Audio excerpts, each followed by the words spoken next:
We're live and we don't know what we're doing. And we're figuring it out as we go.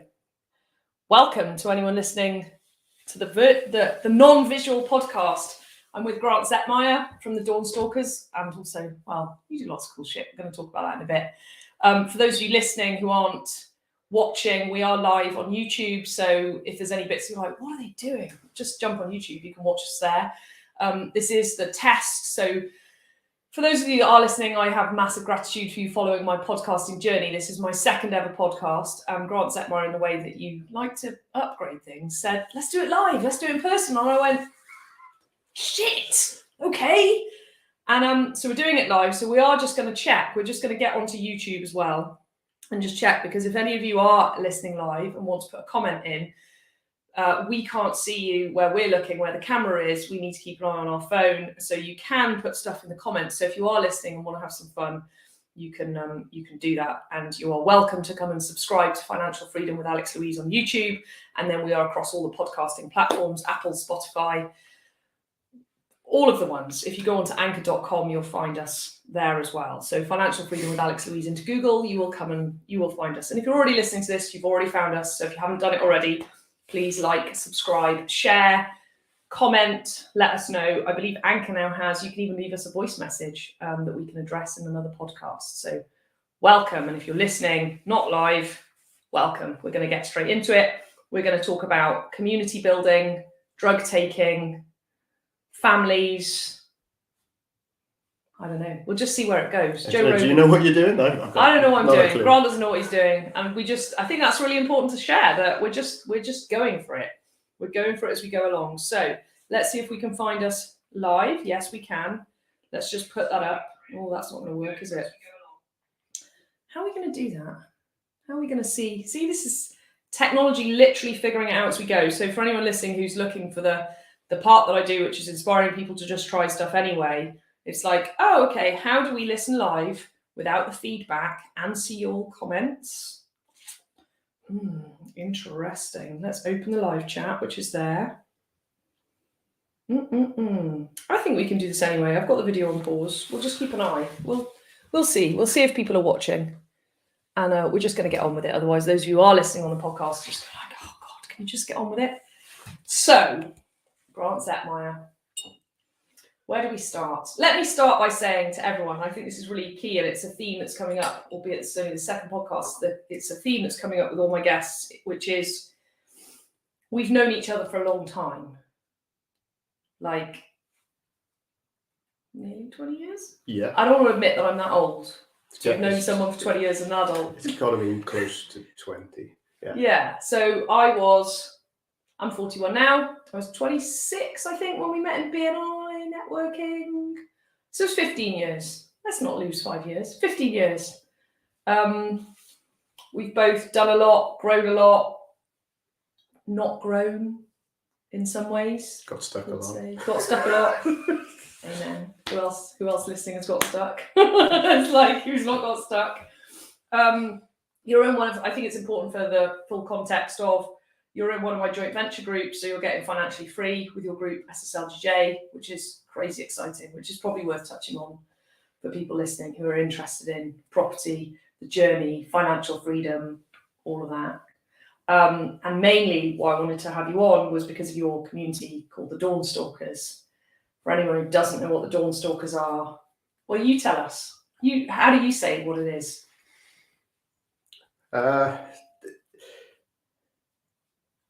Essentially, we're a cold water immersion community, but it's become something a bit more than that. It's a sort of it's a daily ritual. I say habit, but perhaps ritual.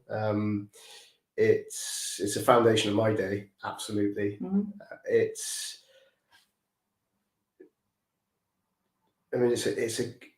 It's a gathering of people that we say like-minded, but... Well, we were even joking before the podcast about how not like-minded we were at breakfast the other day. So it's almost, there's something else, isn't there, other than like-minded around acceptance, would you It say? tends, and people are coming for different reasons. So we get in the sea every day at dawn, sunrise, depending. If we And that's the difference, right? I think for you, and so for anyone listening going, oh, there's loads of groups doing cold water, but you guys literally, I go every Sunday, we stalk the dawn, which is why you called it Dawnstalkers, because it doesn't matter. And I think to presence it for everyone who, this sounds really obvious, but I didn't realise the swing of dawn, of how early it got in the summer and how late it gets in the winter. So, I mean, in the summer, I remember getting up at like 3:30 to meet you in Barry for the solstice, and it was like crazy early. And now, it's gone before 8 again, hasn't it? But it goes right up till 8:30. And the difference between dawn and first light, I didn't even know that was a thing. Yeah, so middle of winter it's 25 minutes, half hour. Summer gets to nearly an hour. Wow. I think. I post times every day, so I should really know this, but you get lost in what it is at the minute compared to... Yeah. We're in February at the moment, so... Yes, for anyone listening in the future. It's just tipped before it's 8 a.m. fucking cold! And it's crazy dark. Like, we're literally leaving. Diane and I were laughing on Sunday because we were coming and it was blowing a gale and it was raining and people were on the WhatsApp group going, oh, I don't think I'm coming. And then it was calm. So there's you never know what you're going to get. You never know what you're going to get, folks. Like, if you're looking for a journey in growth, it's massive. So how did it start? Take everyone back to the beginning. So you started on your own, right? You didn't set out to start a community in this. I got that you were creating stuff because you were doing your Pipe Dream festival. Yeah, I was trying to create a festival project. Yeah. I say trying. It was being created. Yeah. Really, we got stopped in coronavirus lockdown, fear of trying to produce an event and not being able to when hold you're legally not allowed to. Yeah. And financially, how that would look. And so, yeah, I've been working on community gathering a gang. And then the consistency of getting in the sea was a level up for dry January. Okay. But actually the habit of going to the seafront regularly at that time of day, it actually started a couple of years before. So I had a fairly major house fire. Yeah, I remember that. And we moved into my parents' house, who fortunately lived really near Penarth Seafront. And we had a puppy at the time, who a lot of people who come to the beach know Dexter. He was a bit smaller at that point. Dexter's famous. And he was a bit of a tearaway around the house, and they'd moved into a new modern looking, clean carpets, everything cream. And we had a puppy who do stuff on the carpets. I remember coming in this very room when I first met Owen with Daisy, thinking the same thing. It's never going to work. Green carpets and dogs, and it didn't. Daisy trashed it. I started walking him early. I didn't know that. Okay. And whether the house fire, whether I was using that as a way of dealing with something, probably I didn't recognize it at the time, but that became the habit. And when we moved back into the house, the house that had the fire, it stopped. It was just that little bit further away. I mean, I can walk to the seafront, but it just seemed different. So I took a different route, and then didn't necessarily need to walk the dog first thing in the morning anymore. So there's just a habit dropped. And then our friend Peter from Stol Coffee. Shout out to Peter. We've just had, in fact, we've got 3 people watching. So hey to whoever's watching as well. In fact, I don't know what the best way to get people to get in touch with us is if they want to ask a question, so that we don't have to monitor. How can we do that? How can we do this, people? Thank you for being with us while we work this stuff out. But Peter started. He took the coffee bike down to the seafront. During lockdown, and it's sort of sunrise appreciation effectively, and it gave a purpose. Peter's on. He's just said, keep pushing, guys. Grant made it on time. Yeah, man. I love that we mentioned Peter, and there he is. That's epic. We'll see if we can keep that open. Are we creating I'm a late person? I think Peter is. I'm not. You were here on time, man. So Peter added that element of community. Someone having that interaction, so you could do your daily walk, but bump into a few people. Super important, and that drew me back into the routine. For those just for those listening, if you want to look up, it's Stol Coffee, isn't it? Stol. Peter, put your link in the comments as well, so people can find you. I think the thing for everyone to get that I want to really draw out, and that's what you're starting with this story. I didn't realise that that's kind of how it happened, and we see each other every week, right? Which is why I want to do this podcast, because I get the other stuff.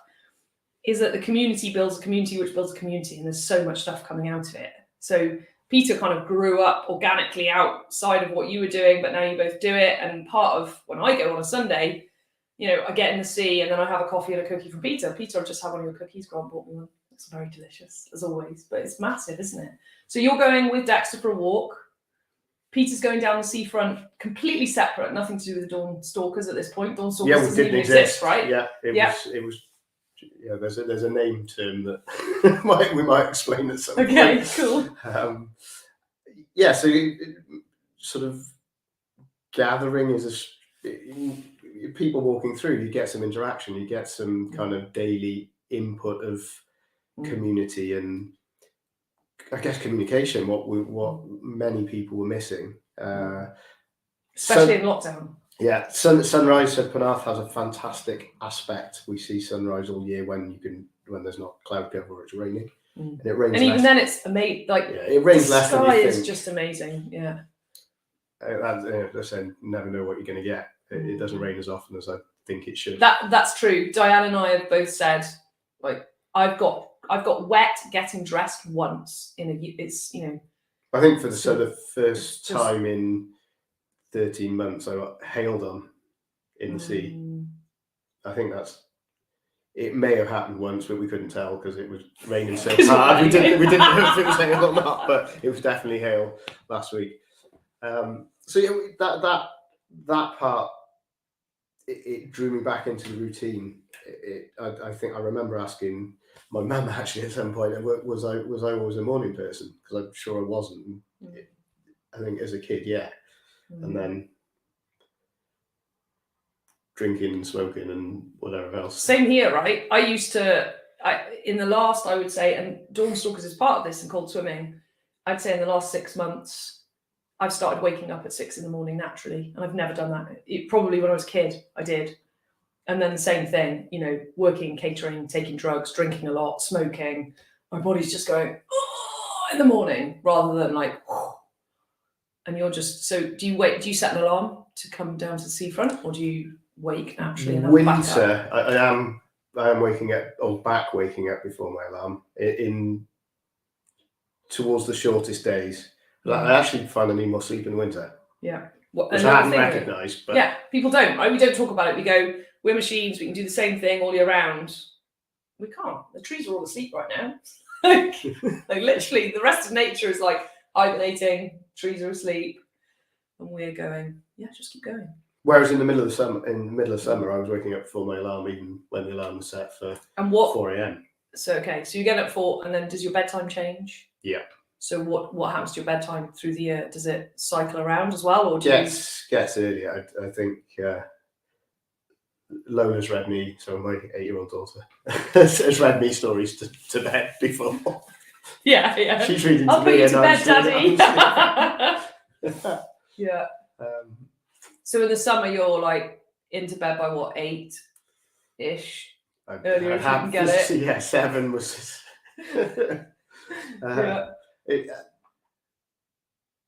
And I didn't tend to go back to sleep, so we sort of went circadian, I think is the right word. Yeah.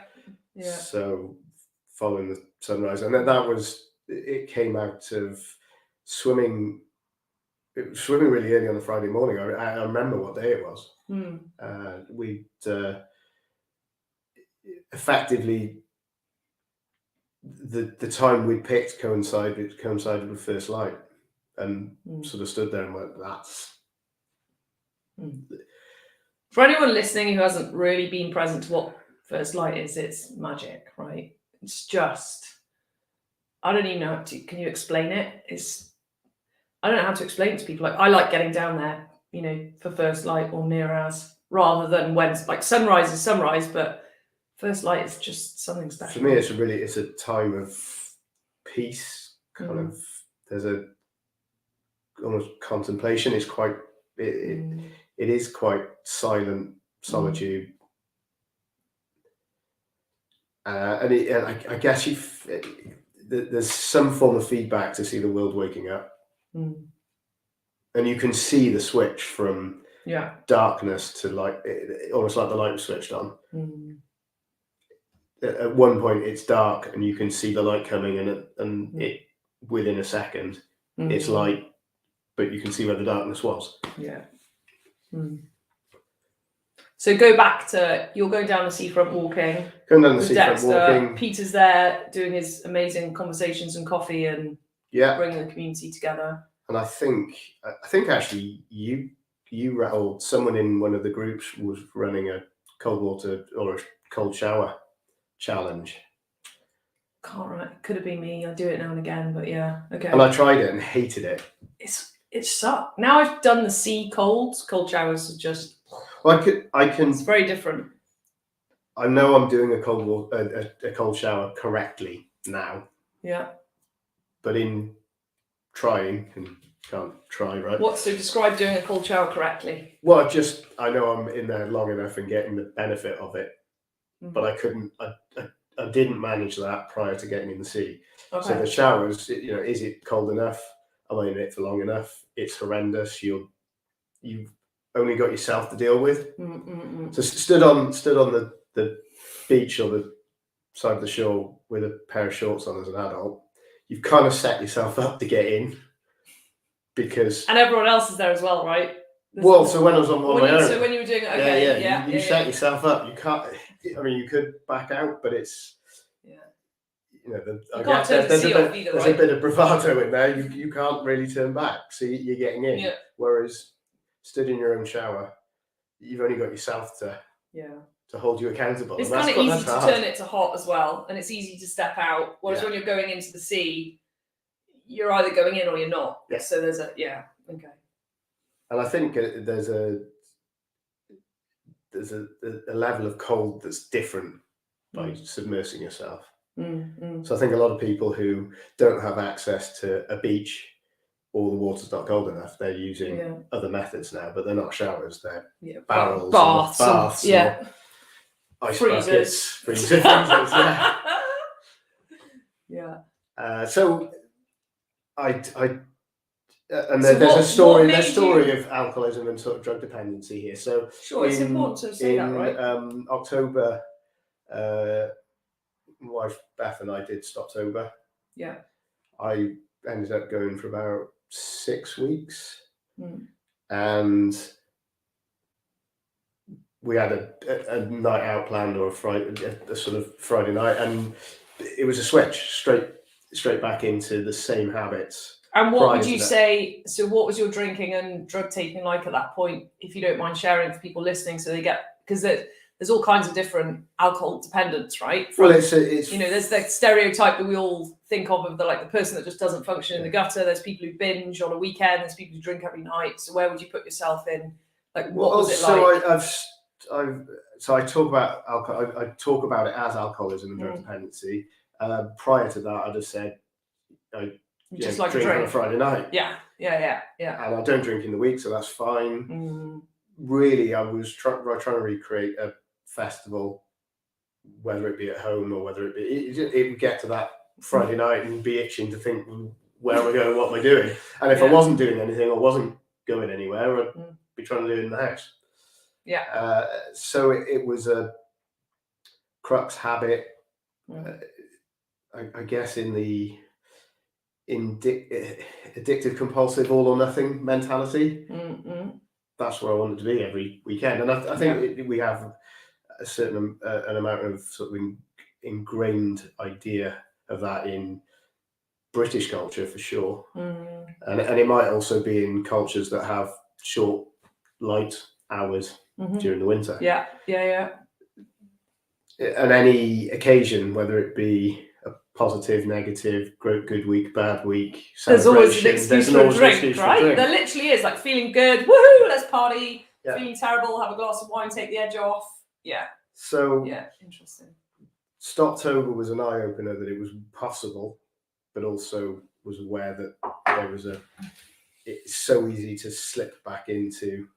So what did you do? You literally, after 6 weeks, you had a night out, and that was it. Yeah, back to. And you just went all out again. Yeah. So we talked about doing dry January, and I felt leveling it up was, or adding something that seemed positive, but also had to be, for me, needed to feel extreme or at odds with itself. Mm-hmm. And I'd seen someone getting in the sea very. At the seafront? Yeah. Okay. Yeah. Mindfully, quite early in the morning. Certainly used it for solitude. Mm-hmm. We have had conversations about it. So what's been created at the seafront hasn't been for everyone. Well, it's an irony, right? So what we talk about is first light and solitude, and then actually what's happened in the building of it, and then so we can get into that later as well, about the whole the dilemma of a community and when it becomes not what you set out, but actually it's something more, and it's huge, isn't it? So did you gate crash this person's? I chatted. Actually, I had so she ran through past Peter, us standing around chatting, having coffee, and she had a set of wetsuit boots on. But I thought that we were having a barefoot running conversation, and Peter was talking about the sort of barefoot sole shoes and the sort of grounding and feeling of the floor. Yeah. And I thought they were a set of barefoot running shoes. So I asked about them. She said, no, the wetsuit boots, I'm going on the sea. Yeah.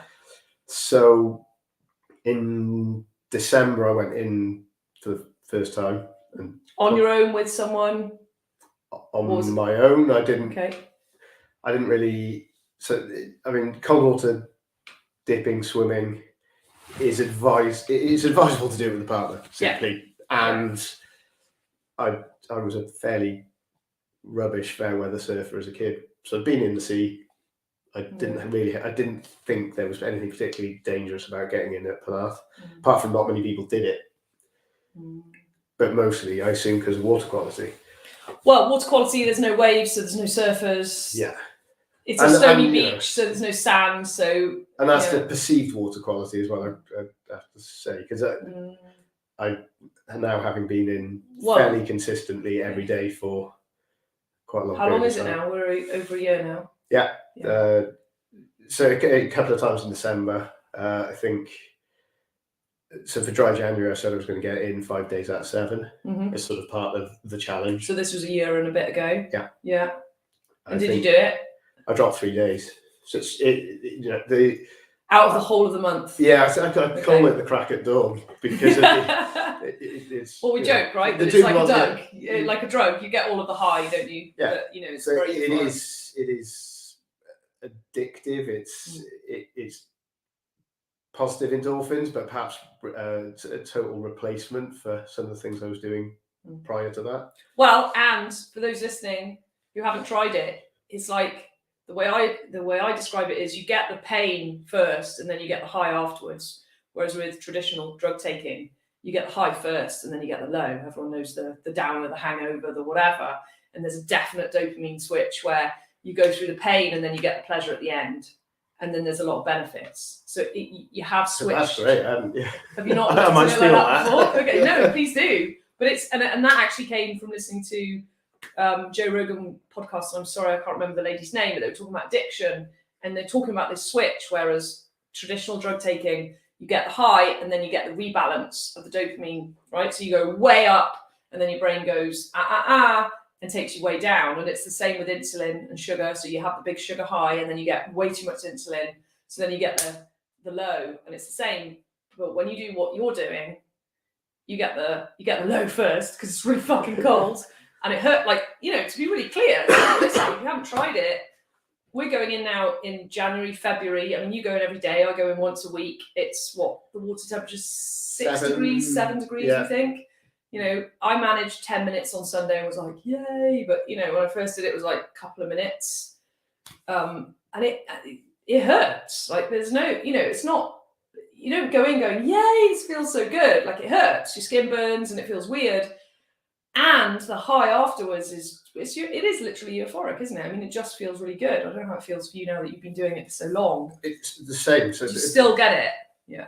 As if the water's cold enough. Absolutely. Yeah. And I get asked, you know, oh, this must feel warm for you now. No, it doesn't. It's still cold. I think you know what to expect.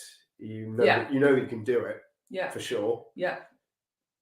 But it's still and depend, you know, what how you're feeling when you wake up, how much sleep you've had, how positive you're feeling about it, company, all of those things add into how you experience it.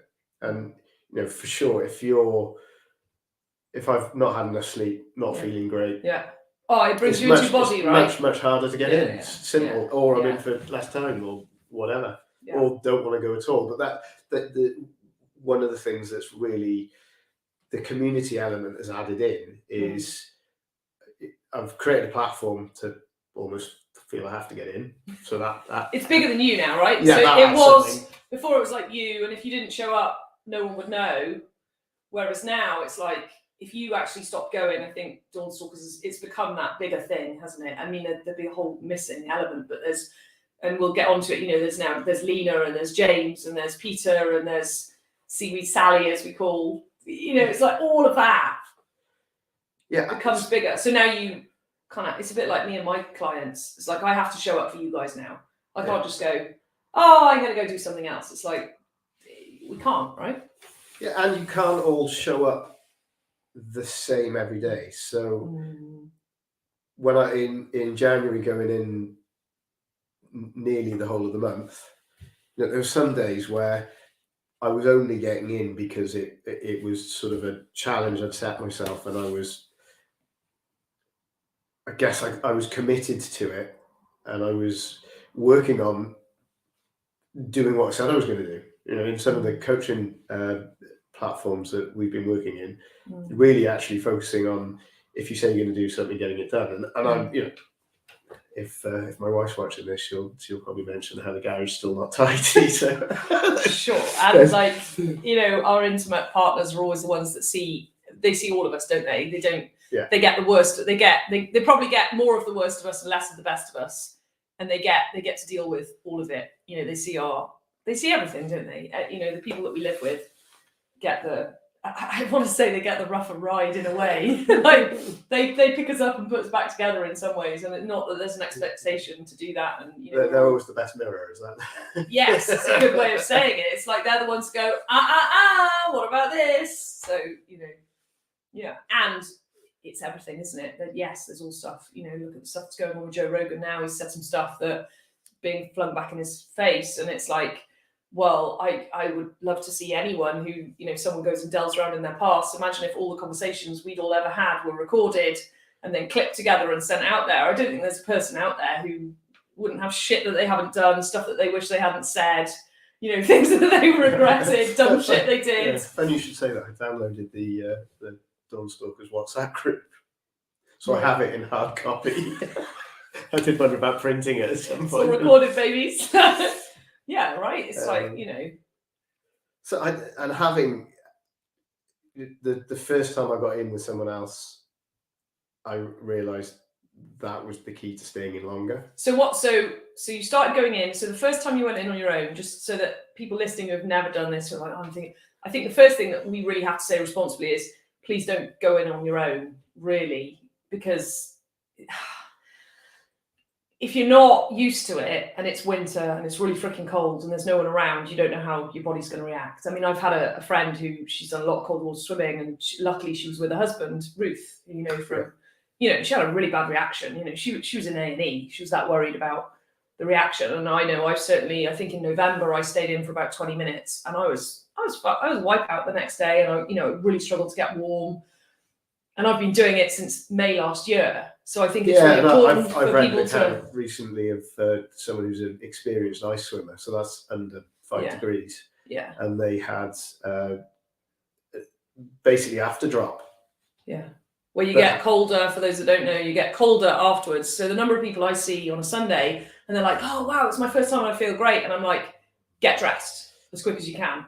Because people don't realise that. It's not just in the sea, is it? It's afterwards. And they're getting colder. So what would you, so if someone listening who's never done it before, this is my opinion, I think they need to do it with someone else, even if that person is not in the sea, like just holding their coat, make sure they get warm. I'd go find a group, and that really, and that's something. So there's days where I get carried in, and there's other days where I know I'm carrying people in, and so it's a contribution and feedback loop. You're supporting a person on one day, and they'll be supporting you, and it may not be really obvious, but for sure I've sat there on days and gone, don't want to do that. And I said at the moment I've had a couple of days recently where I thought, I don't want to get out of bed, and then I think, like coffee, it would be quite nice to have a chat. And I'm out. But it's not. But if the coffee and the chat wasn't there, getting out of bed would be hard, right? Like it's the fact that that's all there now makes it difference. I've been calling it the 3 C's. And it really the cold water community coffee. Like it. And you can drink tea for sure. Any hot drink drinkers out there. Yeah. And hey to anyone watching live, but we've got a few people that are watching, which is really cool. Just to acknowledge you all, because this is our first time doing it on live. It's really super. And so you went on your own, which we're kind of saying to people, please don't do that if you can help it. Like have someone at least around so that there's help. Take warm clothes, warm drink, and take, like, some people still are. So I wear a vest, 2 thermal long sleeve vests, a woolly jumper, my normal coat and a ski coat when I get out. Most of the time I've got 4 layers on. And you're in your shorts, and I'm just going, man, how does he do it? But for those of you, like, take too much clothes, I think is the thing to say, isn't it? If you don't need them, it doesn't matter. But if you need more clothes and you haven't got them, you're a bit stuck. The other thing is be near a car. If you walk for miles and then dip and you haven't got enough warm clothes, that's the mountain rescue type scenario, isn't it? If people are doing it in lakes and rivers. So it's kind of just be prepared. I think the thing is be prepared and start incrementally, isn't it? Yeah. How long, when you went in the first time, how long did you go for? I was so the Wim Hof sort of cold shower technique is 3 minutes, and I was counting 90 seconds in the sea, and it only took me talking about that at a later stage, and I went 90 seconds ain't 3 minutes, but so I don't know what, I'm not even sure, my maths is reasonably good, but your body saved you. It's like, we're going to just trick in here. So I was doing 90 seconds, and at some point I saw someone else get in who got in as a pair and stayed in 5 minutes, and sort of because this is, again, we're in January now, right, as well, so it's about as cold as it gets. Air temperature, sea temperature, there's a big swing. So what would you say the temperature is in July, August? And I mean, even I'd only started last May, and in the summer I was like, it's not cold enough. I wasn't getting the same hit, so it does swing a lot. Bristol Channel probably gets to about 18. Yeah, so it's a big difference. So again, depending on when people start, that's going to make a huge difference, isn't it? Yeah, which type of body of water you're getting into. So the sea won't fluctuate as much as ponds, lakes, rivers. Yeah, and they can be considerably colder, or at the moment there's rivers which will be warmer just because where they're being fed from. Yeah. Rainfall makes a big difference. It's a connection to nature, isn't it, as well? I think it's that we live in a world where everything's kind of we get up at the same time and everything's the same, and we're living in, even our heating systems just keep the temperature the same. And actually, this is a really great way of realizing that nature has just huge fluctuations in what's so, and dealing with that. Yeah, and looking at first light and sunrise change time, really noticing that at the moment it's almost 2 minutes a day, and that'll get as fast as 3 minutes a day. It's a big swing even in a week. So Diane and I, it was like a 15-minute swing just in the last week. It's huge. So you saw other people getting in. You were getting in then. What time of day? Did this start at dawn? When did the dawn part come in? What happened? So we were doing. Sorry, I'm going to sneeze. Well, that's a cough, isn't it? I was aiming for before work. Yeah. And I didn't understand tide times and when you could swim variable. in Penarth. So it didn't really get in anything below about 4 meters, which is, let's call it half tide. We've got a very big tidal shift in the Bristol Channel. So it shifts upwards of 11 meters on a big tide, and it's about 8. It's a long walk out when the tide is low. I remember when you and Lena came to Porthcawl. Who else came to Porthcawl? Val? Was it Val came as well? There was a couple of people. We did Porthcawl and the tide was out, and it was like it was a long walk and it was muddy, and it's just it's a big difference. So learning when you could get in, so that affected things. Didn't really like getting in the dark. It's not always advisable to get in the dark, but I did in order to get to work, and more in the evening actually. So the days where I couldn't get in the morning, I was getting in the evening. And we were still in lockdown, so working from home protocol, I wasn't actually having to get to the office. So it gave the opportunity to do that kind of first light time. I decided to carry on for February, and also carried on not drinking. So it's effectively a substitution. Yeah, for sure. I don't want to go out in the evening because I want to get up in the morning. But I think what's important to say there, just from a coaching point of view, is what you did was you added something in which crowded out the drinking. And most people try and give up the drinking with no replacement, which is futile. And that doesn't matter whether it's drinking, drugs, cigarettes, coffee.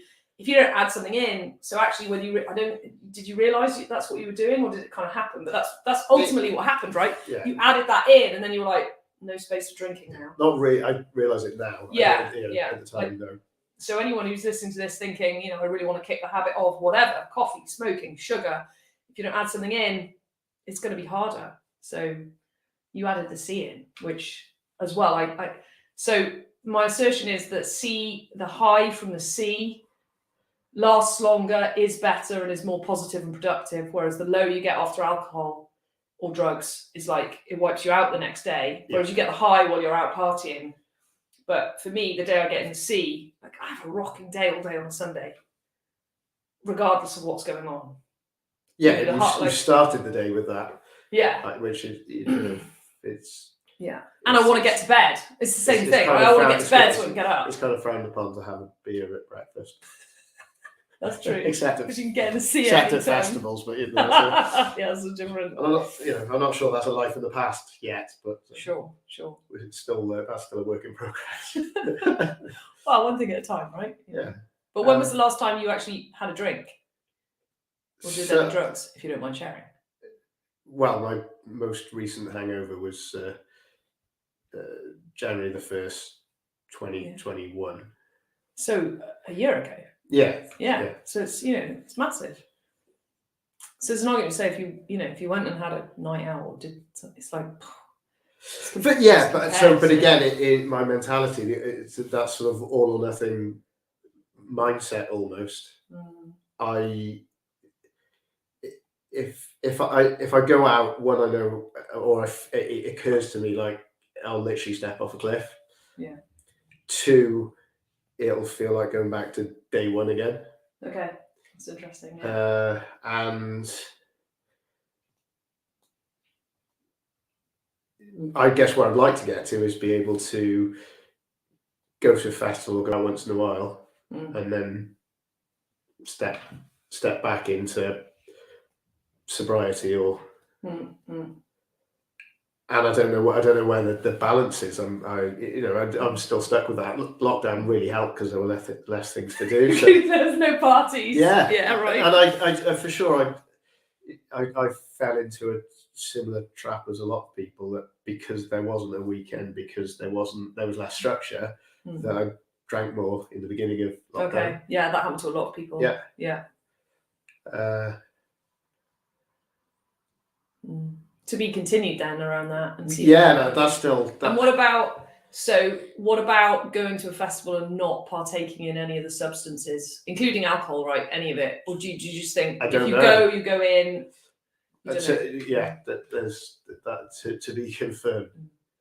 And what about creating, because you were creating the Pipe Dream festivals, what about creating festivals around dawn, cold water, music, light, that doesn't have any of that? There's still ideas around that. Yeah. But the idea of a festival isn't dead. The idea of doing a pop-up within another structure is interesting. So it's something we're investigating. Yeah. And also, actually, I had a conversation with someone at the beach. So I quite often go to a festival called Blue Lagoon, which is in Aberedi near the Blue Lagoon. Yeah. And I considered whether I'd sort of basically run Dawnstalkers there, but really to give me something to do to get up in the morning and go to the sea. Yeah. To sort of add that. To again stop the party. Yeah, absolutely. Yeah. Yeah. So it's all about me. Those of you who thought Grant was like this most loving, kind, giving community guy, and do you know what the irony is? I think we don't deal with that enough. It's like my whole joint venture, Money Mastermind, was ultimately all about me. I was like, I'm financially free. I've got no one to hang out with. You know, it kind of came out of that sort of selfish, like, hang on, there's something missing. The benefit, obviously, it becomes never about us, and it's all about everything else, which drags us along. It kind of, like we said earlier, it flips. But you know, that's where it comes from initially, isn't it? It's like you went swimming to sort stuff out for yourself. It didn't start out with the intention of what it is now. Yeah, and it wasn't an intention of sorting something out, or at least maybe I didn't recognise it. Yeah. You know, in hindsight, it's easy to say, "Oh yeah, I worked it out. That's what I was going to do to sort that out." But it wasn't. Not at all. It just went. That looks weird. I can't go snowboarding at the moment. I'm feeling a bit stuck. I need something to kind of, just. It's not something to kick my ass. It was something to be at odds, to be a bit out there, to be. Yeah. I guess really to feel something. That's. Yeah. Which is massive. As it turns out. Yeah. I mean, I wasn't aware. Wim Hof was onto something. I just didn't recognise it at the time. So when did it switch? So January, you did last January, so a year ago, you did every day except 3. Yeah. Then what happened? And when did? So February carried on. Yeah. Dropped 2 days. And what time were you going in the sea, or was it all over the place? At that mostly, point, mostly mornings. Okay. And then it was getting lighter, so as getting back into a routine of going to the office, schools open. So, but because it was moving lighter, I was able to get in most mornings, and I was starting to get an idea that I could get in at lower tides. Yeah. And talking to people, I went and asked people. So I'd sort of, the wild swimming community is much larger than it was much larger then than perhaps you realised. And until you start when you start looking, you're like, oh my god, it's a bit like when I became a parent, and I was like, oh my god, there's all these groups of mums and people that do stuff that you don't even realise exists. Yeah. Until you actually do it, and then you're like, oh shit, there's loads of other people that are. Yeah. So I talked to people. Yeah. And I wanted anyone who's getting in the sea, and there weren't that many. Yeah. But more than you thought. More than I thought. Yeah. I wanted to speak to them, interact, find things out. So I got a lot of help and information. And again, I was consistent. So I was there every day. I don't think we can over stress that enough for the what it takes to build something, that's showing up consistently, even though at that point you didn't realize it was going to be what it is now. But that for yourself, like showing up every day and speaking to people and dealing with it. I think all of us in different ways give up too soon. I know I certainly used to in the past. I mean, the business I've got now is the longest business I've had outside of my property portfolio. I've had a catering company, I've run a pub, I've done this, I've done that, but it was like 1 or 2 years and out. And if I'd have stayed, there's something that happens in that consistency that I don't think we can stress enough, that people give up too soon. I mean, even if you look at you guys' property journey, like you guys have stayed in. We started working together in 2017. But we made ourselves accountable. Yeah. So the structure was Yeah. in place to keep it accountable. Keep going. No, that was under your coaching platform. Mm-hmm. You know, and I guess doing it as a group, making it a team game. Yeah. So you showed up for each other, and we had plenty of days when. Well, didn't want to show up.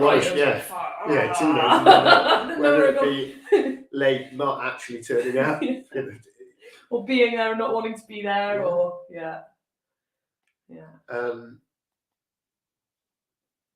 I just went down to see every morning. I see it as addiction. You know, it is addiction almost. Yeah. And I had no idea that. You know, and the same for Peter. He at some point switched to taking the coffee bike to the seafront every day, and I think him and I were almost.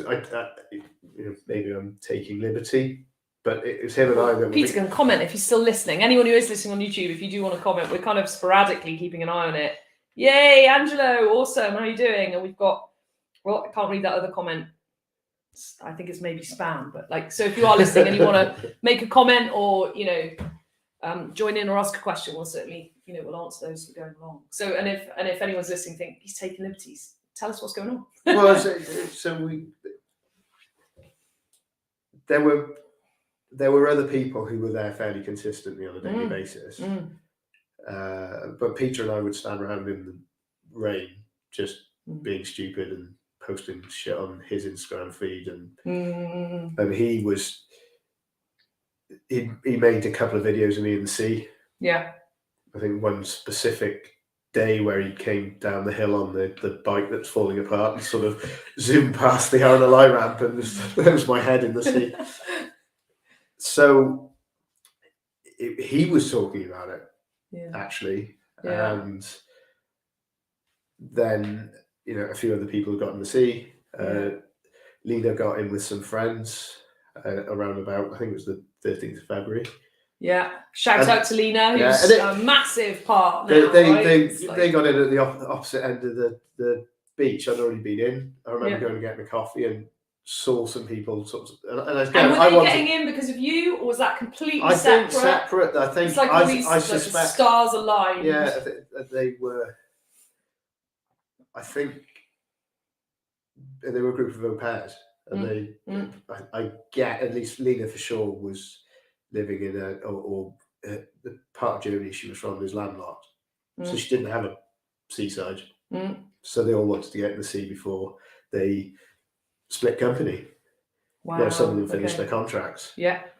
And I think Peter's certainly been talking about cold water immersion. So they got in the sea, and I wanted to know, one, it was a really rough day. Tide was really high, so where they got in, I was sort of interested in. Yeah. Not necessarily it was dangerous, but it was sort of like, wow, there's someone. Is it okay? Yeah. And I'd worked out by that point that if we got northeasterly wind, it was fucking freezing. And getting out that, I had the day where I think the knot in my shorts, I couldn't get it undone. Yeah, because your hands stopped working, right? That's another thing to say. Like your body physically goes like, hang on, I can't even undo a knot. Couldn't click the button on the van. Wow. Key fob. Yeah. So I stood by the door of the van, looking in, thinking, I can't sort myself out here. I'm gonna have to go down and ask Peter to undo my shorts for me. So yeah, I was interested in what they were doing. So and then Peter introduced us, and Lene said she wanted to do it again. Yeah. And said, "Can I come in with you?" And that was there was the odd other person I got in with, but that was the first person who said, "I want to come with you every day." Wow. Yeah. And has ever since, right? I think pretty much, apart from the odd being away on a trip, so physically isn't in Penarth. Yes, Lena's very consistent from February. Yeah. And I do a business networking group on a Friday, B&I where we met. Yeah. And that starts at 6:45. At that point, it was on Zoom. Yeah. And it was a Friday morning. She said, "I'll come with you," and she turned up at 6 a.m. to get in the sea in the dark. Wow. Yeah. I thought, okay, this is strange. And why? All that sort of the stuff came up of, okay, so this is one, it's giving something to someone else. Two, having someone to consistently get in with started to create, okay, well, we'll arrange things. Yeah, well, Diane picks me up every morning. So those who don't know, Diane's my husband's mum. I hate the word mother-in-law. My I don't know. We need another word. Mother-in-law's got so many terrible connotations. Anyway, so Diane picks me up on a Sunday and we drive down, and it's the fact that she picks me up that makes the difference, right? Yeah, showing up for someone else. Showing up for someone else. Like, she's coming to pick me up, so I'm just going to get up, even if I don't want to get up. I'm going to get up. So she started then coming every day from that point. Pretty much. Yeah. We created a WhatsApp group. 26th February. So I do know the date. So this is so technically the first birthday of Dawnstalkers, because we were talking about this on Sunday, is the 26th of February, which is coming up. Where are we now? We're on the 8th of February 2022 for anyone listening to this in the future. It's 2 weeks or two bit. So in 2 weeks, that's the kind of official. And how many people were on the WhatsApp when you started? So it was you and Lena, and then who else started kind of being a regular part? So when did Tim? Yeah. Tim swims. And he was already swimming. Shout out to Tim. He was already swimming or not? No, wow, I didn't realise that. So Tim and I met because Tim was walking the seafront, but he walked in the seafront in a t-shirt with gloves and a hat on in winter. Yeah. And we got chatting based on that. He was doing cold showers and had been for a long time. Okay, but I have it that Tim's one of the hardcore swimmers. Yeah. So for those of you listening, I go in and my shoulders are under the water and I'm pretty much staying still. And I do the odd swim to the pier and back, but rarely. And actually, the one time I did swim back and realised the power of the tide, I was like, I'm going to die swimming in the same spot, trying to get back to my towel. But Tim actually, he goes in and swims. Yeah. Hardcore. So I didn't realise I thought he already did that. I thought he was one of the... Nope. Okay, wow. So he started coming in with you and Lena. And then a few others, but I think so. The fourth person in the group was James's partner at the time, Jim Bob, our photographer. So all the photos that you see. So if you look these guys up on what are you on Instagram? At Dawnstalkers, and we'll put everything in the comments for those of you listening. But at Dawnstalkers on Insta. The photography is epic, and I think it's part of the success. Just checking YouTube comments were all good. Yeah, and that half-wit 0.5. Half-wit 0.5. Yeah, shout out to James. Oh man, James, that name, it drives me nuts. It's tongue in cheek. Exactly, and actually we will remember it, right? So James's partner started coming in. Yeah.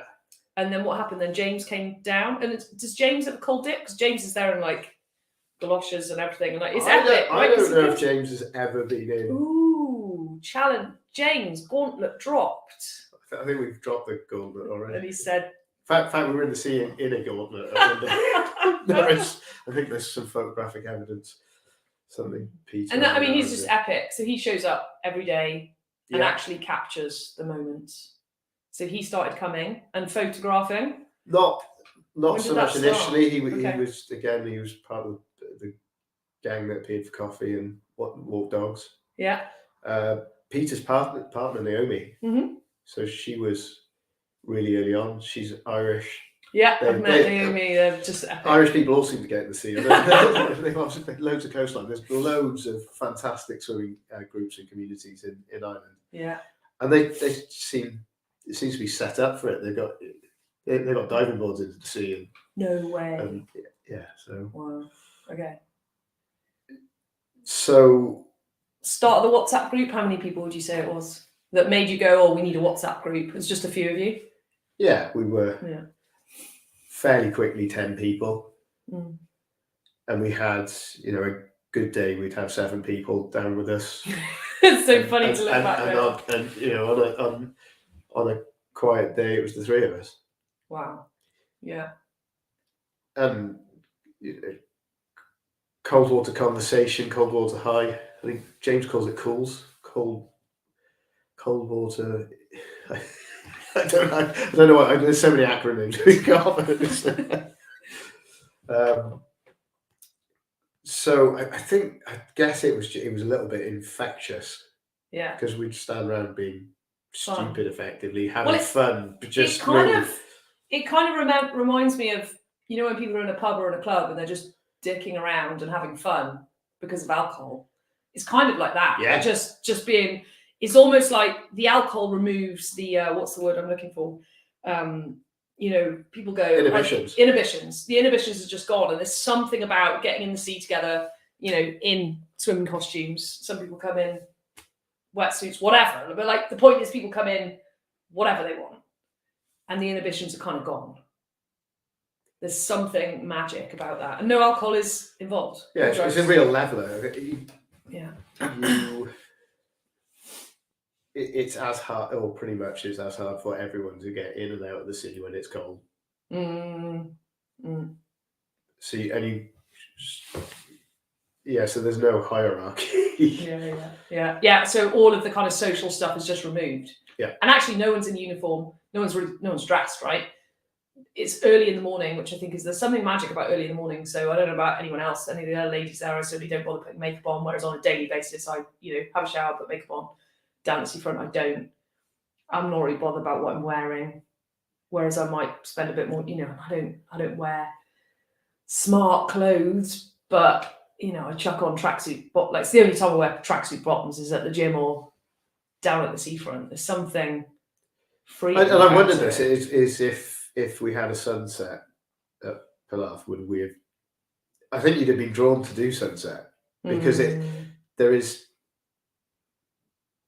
I guess quality of photographs. That's kind of important in terms of building community in this in the sort of day and age, social media age. And this wouldn't have grown without Instagram, absolutely for sure. For sure, yeah. But would we have done sunset? And I think yes, but I don't think it would have had the same benefit for sort of your daily structure. Yeah. I think the fact that it is first thing in the morning is. Well, you may have even had people drinking and stuff there at sunset as well, right? Like, who knows where it would have gone, but it would have turned into more putty than, okay, set for the day, let's go to work, let's get our stuff done. So it's a very different tone. And the reason for the no sunset is because the sun's setting onto the land, right? Yeah. Whereas you basically can't see it over the sea. Yeah, whereas it's literally rising somewhere in front of us one way. Yeah.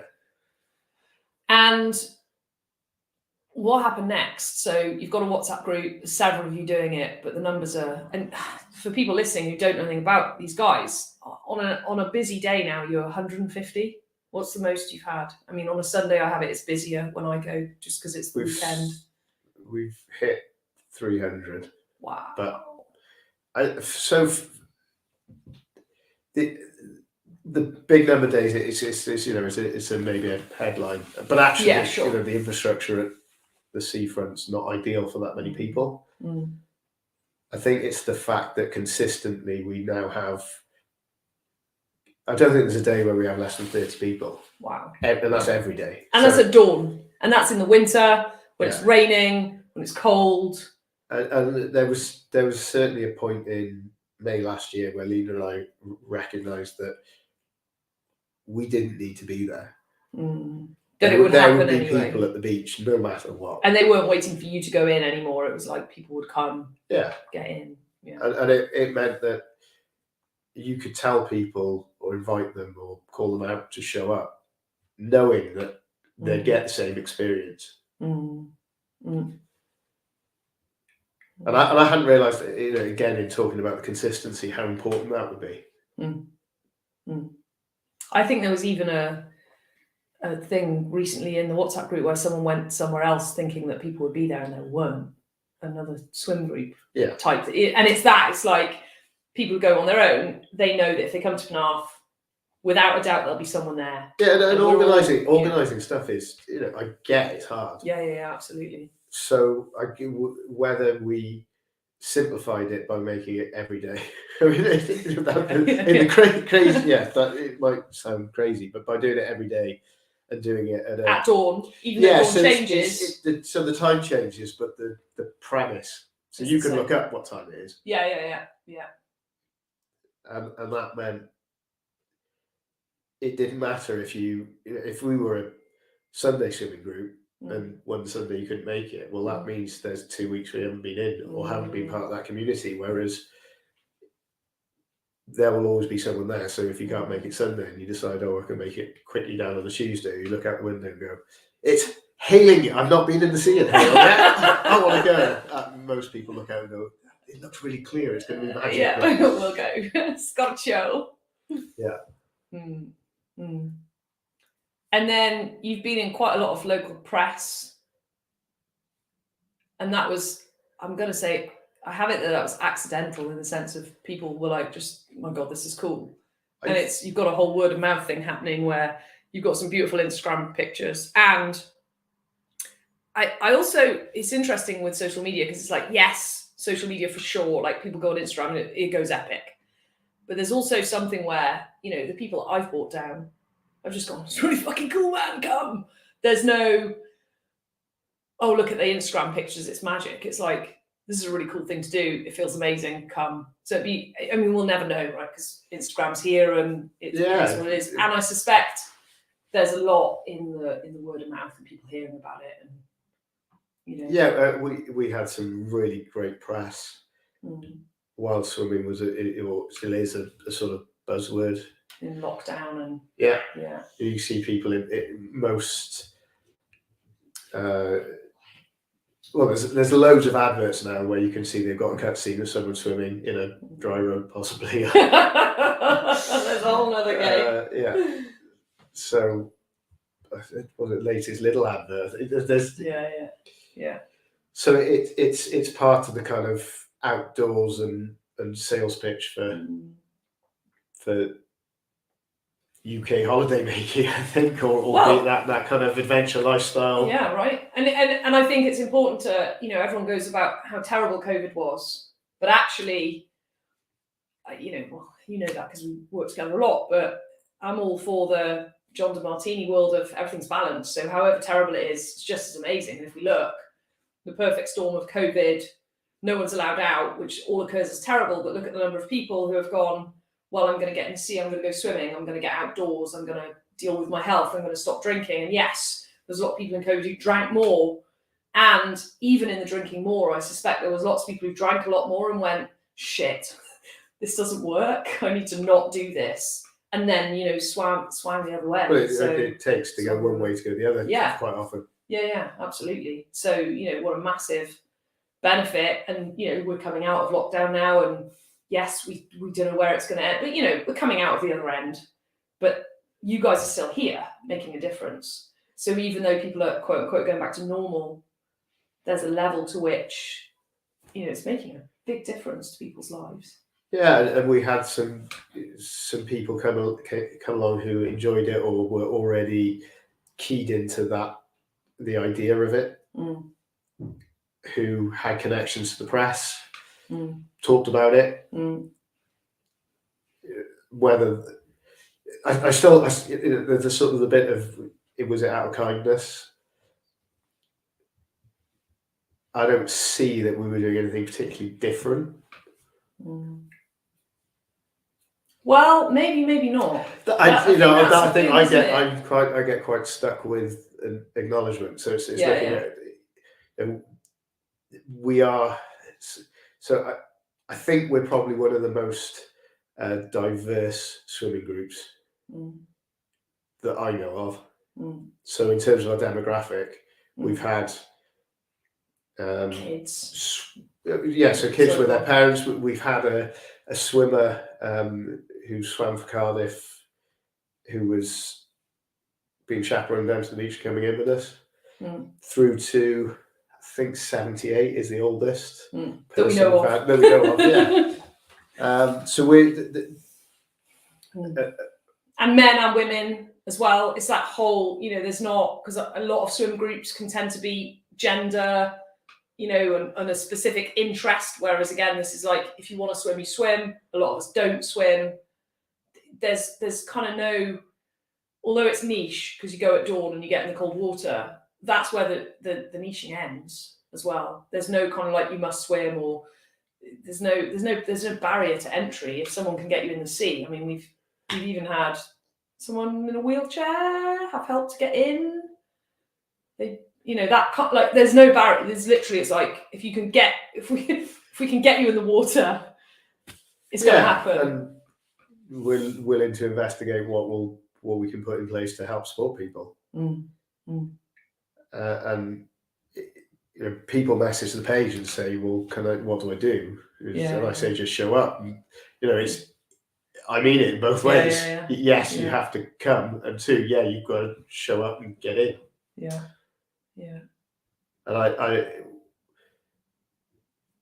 it's a balance. What I find is a balance. Is I quite like the sort of pirate adage kind of so I will call people to action.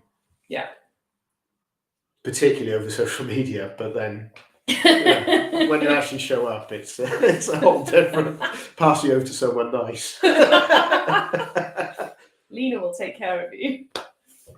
But that's the magic, right, of community. When you build it, I don't want to say right, because there's no right or wrong way to do anything, but when you build it in a way that's really workable and you let team happen, and you've got James there doing photos, and you've got Lena there who's just unbelievable with bringing, I'd say, like, just being with new people and helping them breathe and, giving them confidence. I mean, I've been going in for months, and I went in with Lena probably the end of last year, and I just wasn't feeling it. The week before, it must have been November, the week before I'd stayed in too long, I'd got too cold. I was a bit, I'd kind of got scared, more scared than my first time. I was like, I don't want to feel like that again, because that really sucked. And I was actually, there's a level to which I was scared of dying, it's really the drama in me was, I was scared of dying. It's like, it wasn't like that, but it was like, I really got the power of the sea, the cold, if I was irresponsible and stayed in too long. And I was just kind of like, I don't want to feel like that again, man, and Lena was not feeling great that day either. And we happened to meet as we were walking down, and it was when we were off the groin, or ship pipe, as it's lovingly known in the community.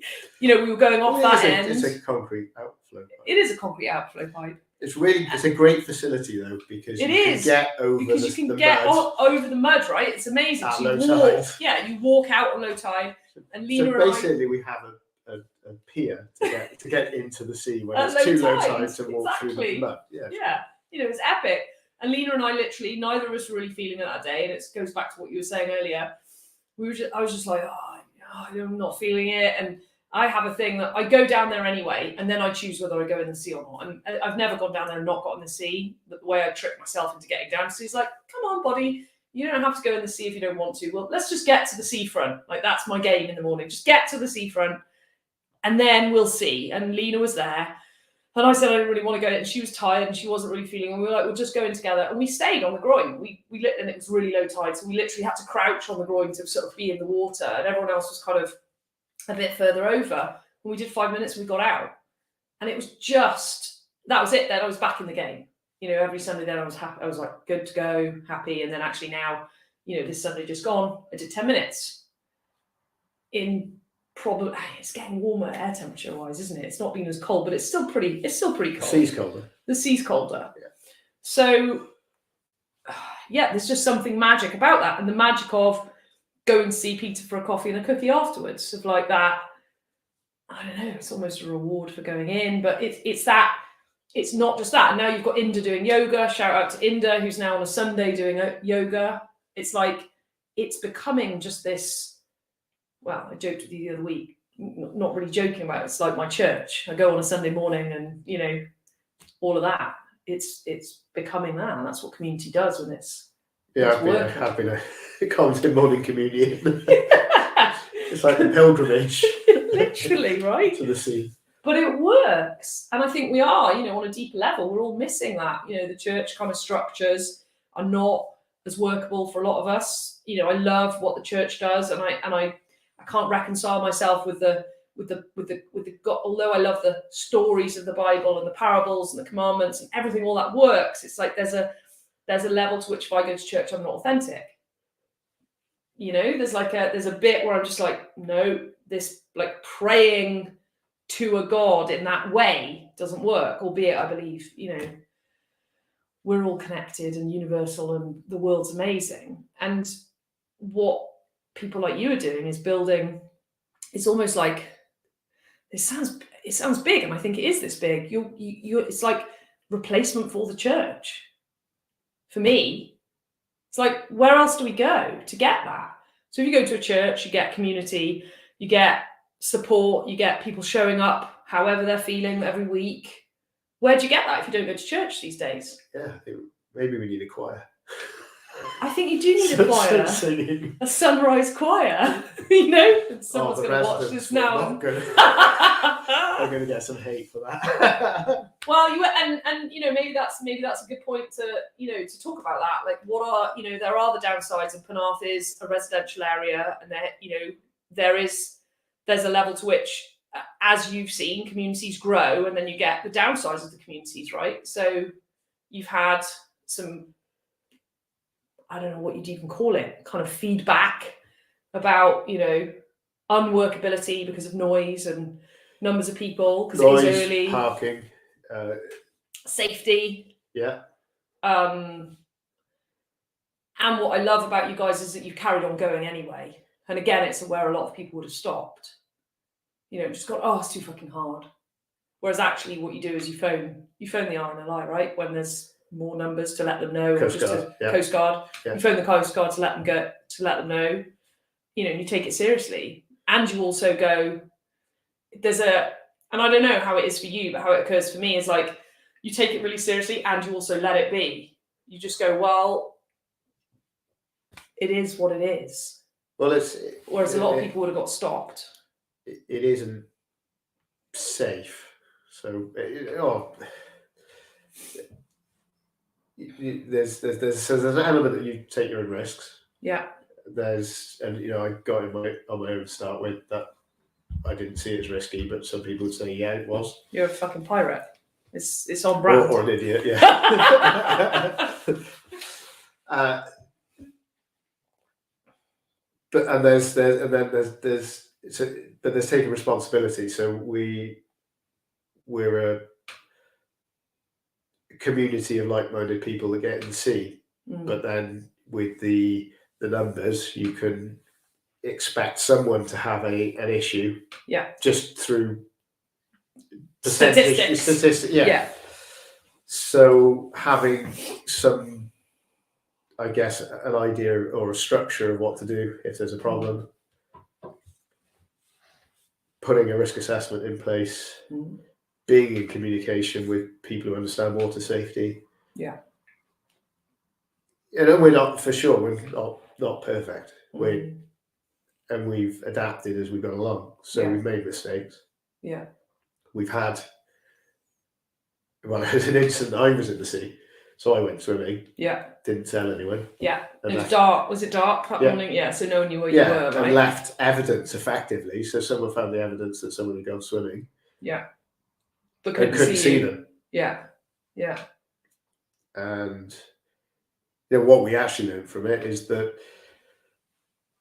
people, there was panic, there was what do we do, and there was a reticence to call the Coast Guard or call the RNLI because they didn't want a false alarm. And actually, well, the feedback we got was call quicker. They can add manpower into the search functionality, so they can either ascertain quicker whether it is a false alarm or already have boots on the ground to be. If it's not a false alarm, the quicker someone dies, someone, right? The quicker you get someone out, absolutely, the quicker people are on scene. Yeah, so it takes 12 minutes, I think, for them to get the boat up and out, and which actually, is a long time in cold water. Yeah, but for what we're doing is actually, what you want is someone with searchlights, because we're not deep water, so the boats aren't necessarily that effective. So what you want is people looking quickly, but also that chain that if the helicopter needs to come out or whatever it is. Yeah. So that, and then we got. I guess it was how we dealt with it. So we talked about it, whether that's rightly or wrongly. I didn't see it as promotion. I saw it as openly talking about something that we'd experienced. And it may well have highlighted that we didn't know what we were doing. And we didn't. But I think it's that authenticity and that honesty that has people then like really, that's really relatable. Like how many of us have fucked up and then wanted to hide and not share it. But actually the minute we share it, everyone goes, oh yeah, this happened to me. Oh, I did that and that happened to me. It's like so relatable, so actually it's very brave and courageous to share, that we don't, we joked at the beginning of this podcast, like we don't know, like we literally didn't know what we were doing this morning, did we? We were like, fuck it, let's live stream on YouTube, figure it out. We would, we did a bit of a test, which is probably floating around YouTube somewhere. People are probably watching it going, what are these idiots doing? But it's the showing up and giving it a go. That means it was you saying, get this podcast, let's do, can I come and do it live rather than on Zoom? That had it here. It was you going in the sea, and it's the incidents and the mess ups that actually gets the learning. Imagine if you hadn't have had that incident and then you'd carried on and it grows to 150, 200, 300 people, but there's never been any incidents, and then something happens and the stuff wasn't in place. So without going through some of those processes, we'd never have figured out that we could walk down the concrete shit pipe, just call it shit pipe. Yeah, down shit pipe to get the sea. I remember the day Lene and I stood sort of just knee deep in water. Yeah. And we had no idea where the thing went. So we'd been walking along it and suddenly realised we were stood quite far out in the sea. Yeah. It was really cold because of the wind. Yeah. And we didn't know where it went. We didn't know where it finished. We didn't know how to get in. How deep it was. Yeah. Yeah.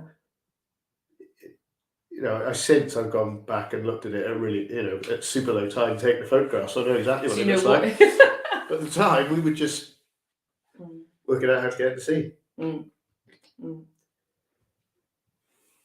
So, happy accidents, a certain amount of stupidity. Yeah, for sure.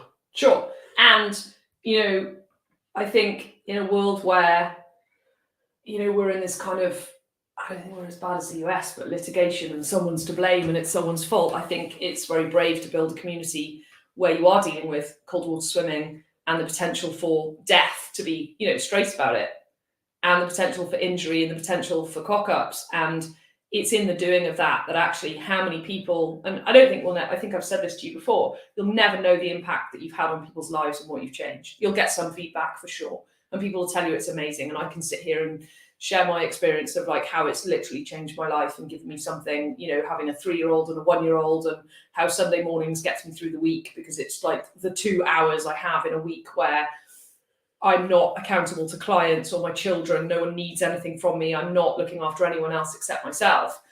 And how many people are out there like that, and then I've invited other people and so have other people, and it's just, it ripples out and out and out. It's like, how do I stay sane? Come and see every week. If I was at, in the summer, I'm kind of like Diane pointed out on Sunday, she was like, it's getting earlier. We'll be able to go in the week again soon, because we can't go in the week at the moment. I'm like, oh man, so I can go twice a week. It's that whole, you'll never understand that ripple out and that impact. But it's like also what it's taught me personally, and I'm sure it has for other people, is like personal responsibility. And I'm the first person to be like, I'm responsible. I bring everything back to myself. I've done enough coaching and work, and I coach other people about, we always bring it back to ourselves, don't we? How can we be responsible? But it's like, it's given it to me on another level. Like, I am more resilient now. If I look back, first came in May, and you and Lene were awesome, and you came to Porthcawl. That was the first time that Sarah came in the sea. I mean, there's a whole other, we could do we'll do a podcast with Sarah, right? Who's in Igloo's group. So those who listen to the podcast, you can listen to the first podcast. Sarah's in that. She's now writing a Dawnstalkers children's book. That was her first time in the sea. You guys came to Porthcawl. It was wavy, man. I mean, Penarth, there's hardly any waves. You get a bit of swell. It was, Sunday look, but I mean, we're talking like we were having to dive under the waves, right? On our first. That was the cut the surface area. Yeah, it was wavy. But if I look back, my resilience levels on a physical level now, I was so cold after going in that day. I mean, it was kind of, I probably stayed in a bit longer because it was really exciting. And then afterwards got dressed. The shower, I had a hot shower for so long trying to get warm. I was literally chilled to the bone. And I look now and I'm like, and now it's February, been in for 10 minutes. It was not that big a deal. I was cold when I got out on Sunday, but my physical resilience to what I can handle and what I'm less scared of, in the sense of, you know, Mother Nature, cold, athleticism, what my body can cope with that I didn't know it could. I mean, and I get that it's not just you, and you're very modest when it comes to all of this conversation, but that, well, it's avoidance. I don't know how to deal with it. Like, you're just so like, well, it's not me, and it's like, no, but Grant, like, for me, it is you. Like, you came to Porthcawl. It's you and Lena. You came to Porthcawl because we were like, fuck it, that sounds fun. Like, that's where I went into it. Like, oh, that sounds fun. We'll be in Porthcawl, and I won't have the kids, and we're filming for my course. We'll be able to do that. And you guys came, and I've been coming ever since. You know, it's like, it's life-changing. And I got you, you know. We fed you the crap. You fed me the crap. They literally are like drug dealers. They're like, just try this. And then Diane came. She's like, well, I'll just come once. And again, Diane's there every week. You know, it's epic what it does for people. And I think in a world where we are getting softer, less good at resilience, you know, there's a whole saying about how hard times create strong men, and what's the rest of the saying? Easy times create weak men, and we're in a time of ease on a Western worldwide level. We've got gadgets for everything. We've got heating. There's no hard, really, if we don't want it.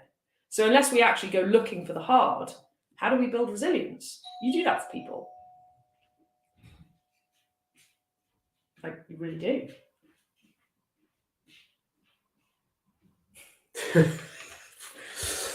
it in. Let it in. Let it in, bro. The black heart. No.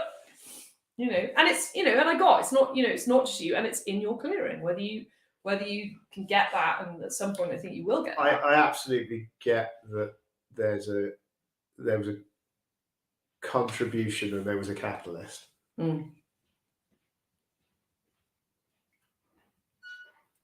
I think past that, people are getting what they get for it from it for themselves. Sure, and that's great, right? Yeah. And I think that's important, you know, because you don't get in the sea for anyone, and that's the other thing for people listening to get, and the Dawnstalkers that listen and watch this is like, you're not taking the credit for them getting in the sea. They get that, but you get, you know, it's like there's a level to which you show up so others can show up, so then they can show up for themselves. Like, I can show, you know, I can only speak for myself. I get to show up, and then I get growth. Just magic. You know, businesses that you're all growing up around each other. So you've got, you know, Piotr and Stol Coffee, and you've got Lena now doing, you know, get out and outdoor pursuits and like leading people. And again, I just think it's epic, because it's like, I love being out in the wilderness, but fuck me, I need a guide. You know, I'm not just going to go and climb a mountain. I'm not going to get a map out and go, oh, where shall I go and how will I go there? You know, like, just like bringing that community together and all, you know, everyone coming out of it. James doing whatever James chooses to do with his photography and the journey that takes him on. It's like, there's so many layers to this. Frankie, if we can get her to do a, you know, signing and whatever, wherever that goes, it's massive. And again, everyone can choose what they do, and that's all on them. Yeah, the ripple effect it is a great analogy. That you know, it's or chucking a pebble in a pond and seeing where the ripples go. And on that, where do you think it is going?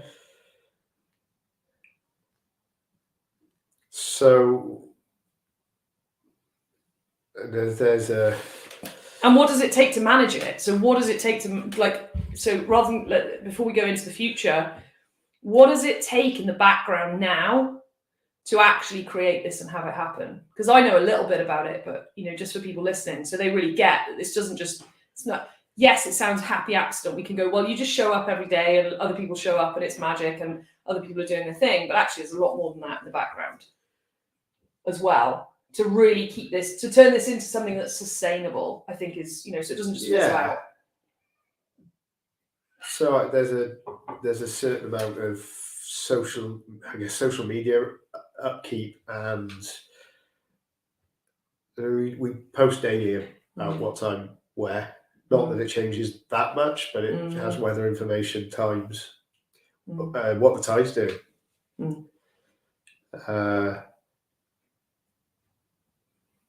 Past that, then there's kind of brand elements so that people can, I guess, buy into being part of the community, which, it adds, for some people, it adds almost a dirty word in terms of monetization. But I see, in order to grow the back end and keep it sustainable, we need to look at, okay, are we a charity or are we a business enterprise that has a charitable element? Because the getting in the sea part is free, and the community element at the seafront is that's doing that every day. We're doing it for ourselves. That's so beyond that. It is, we're growing effectively a lifestyle brand. Looking at whether there's opportunities for community hub,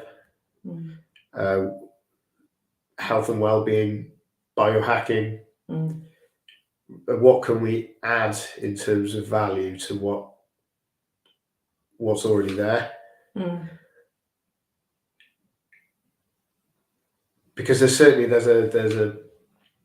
sort of a formula that's, again, happened organically, happy accident, that people want to be a part of, and also people may want to take to different location. And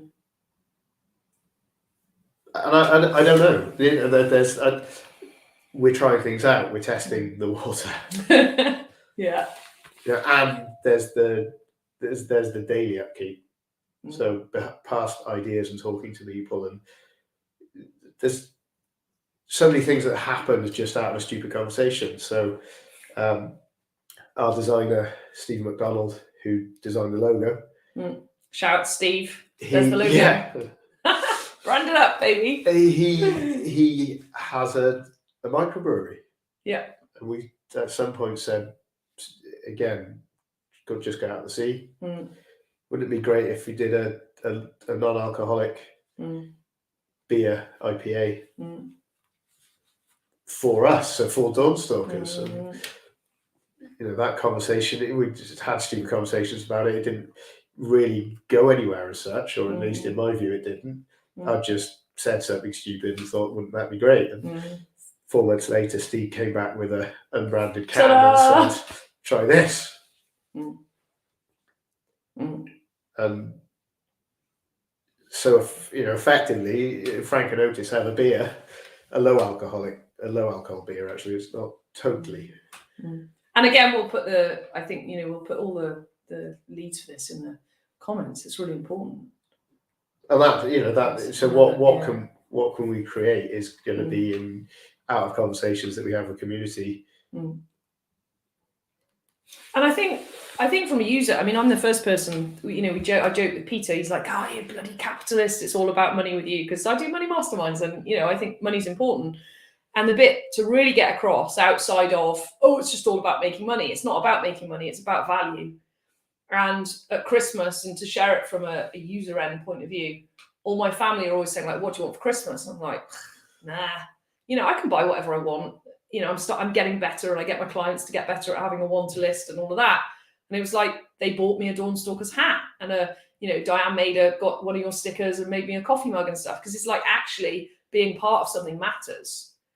Tribes have an identity. If you look at it doesn't matter whether it's political, a brand, whether it's Starbucks or McDonald's, or whether it's a church, people want in. It's like, I've probably gone a bit ranty at you down the seafront of like, come on, give me the branded stuff. I want to buy in. I've got you guys have got a calendar, which is just, the photography is epic. And there's an exchange in value for me, whereby if I can't give back monetarily, I'm like, I feel like I owe you. And I think that's the bit that people don't talk about around all of this, is that it's not about you going out there to get money. It's about you give value, and if people want it, they can buy it. And if they don't, it's free, man. Getting in the sea's free. Come join. Like, no one's going to go, oh, you haven't paid, don't do it. And I know that if you guys had a way of contributing, I'd absolutely do it. You know, if I go to hot yoga on a Wednesday morning, I pay £13 to go to hot yoga. Yes, have they got infrastructure? Sure. But it's not just the infrastructure, it's the exchange in value. So I really love the brand. Yeah. So I do as well. I think it's brilliant. I know there's sort of, I guess, almost blood, sweat, and tears that went into it. It had to look a certain way and feel a certain way. And I guess in the growth of this, I was dealing with or working on freedom of self-expression and my own identity. Yeah. I think during a similar time to kind of the stopping drinking, I didn't change the way I looked. I just started owning the way I looked. I stopped turning up to work in trousers. So I went, oh, wear shorts. I that sort of, I want to be a skater kid. I was a skater kid. I might not have been particularly great on a skateboard, but it doesn't matter. That's my identity. So I wanted to turn up in skate shoe shorts. I found my hat.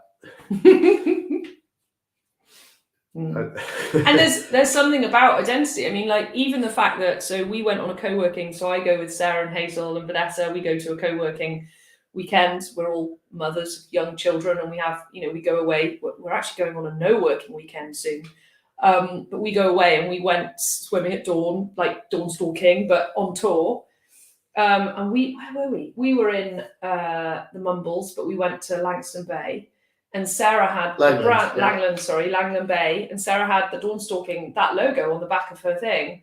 And they were like, oh, there was women that literally came up to us. I think it's on my Facebook recently, because I didn't realise that she'd shared it all. Like, oh my God, the Dawnstalkers are amazing. It was the flamingos, I think, wasn't it? Could have been. Shout out to the flamingo. But they literally came up to us, and there was that, if you didn't have the logo and we didn't feel part of the Dawnstalkers, that conversation, I think this is the bit that people miss when they're like, oh, it's branding, oh, it's this. And it's like, it's not about that. It's about being recognised as a tribe. Well, and the flamingos were able to say, oh, wow, we see you on Insta, and putting getting that, the thing about social media is it connects us all, but none of us are fucking connected.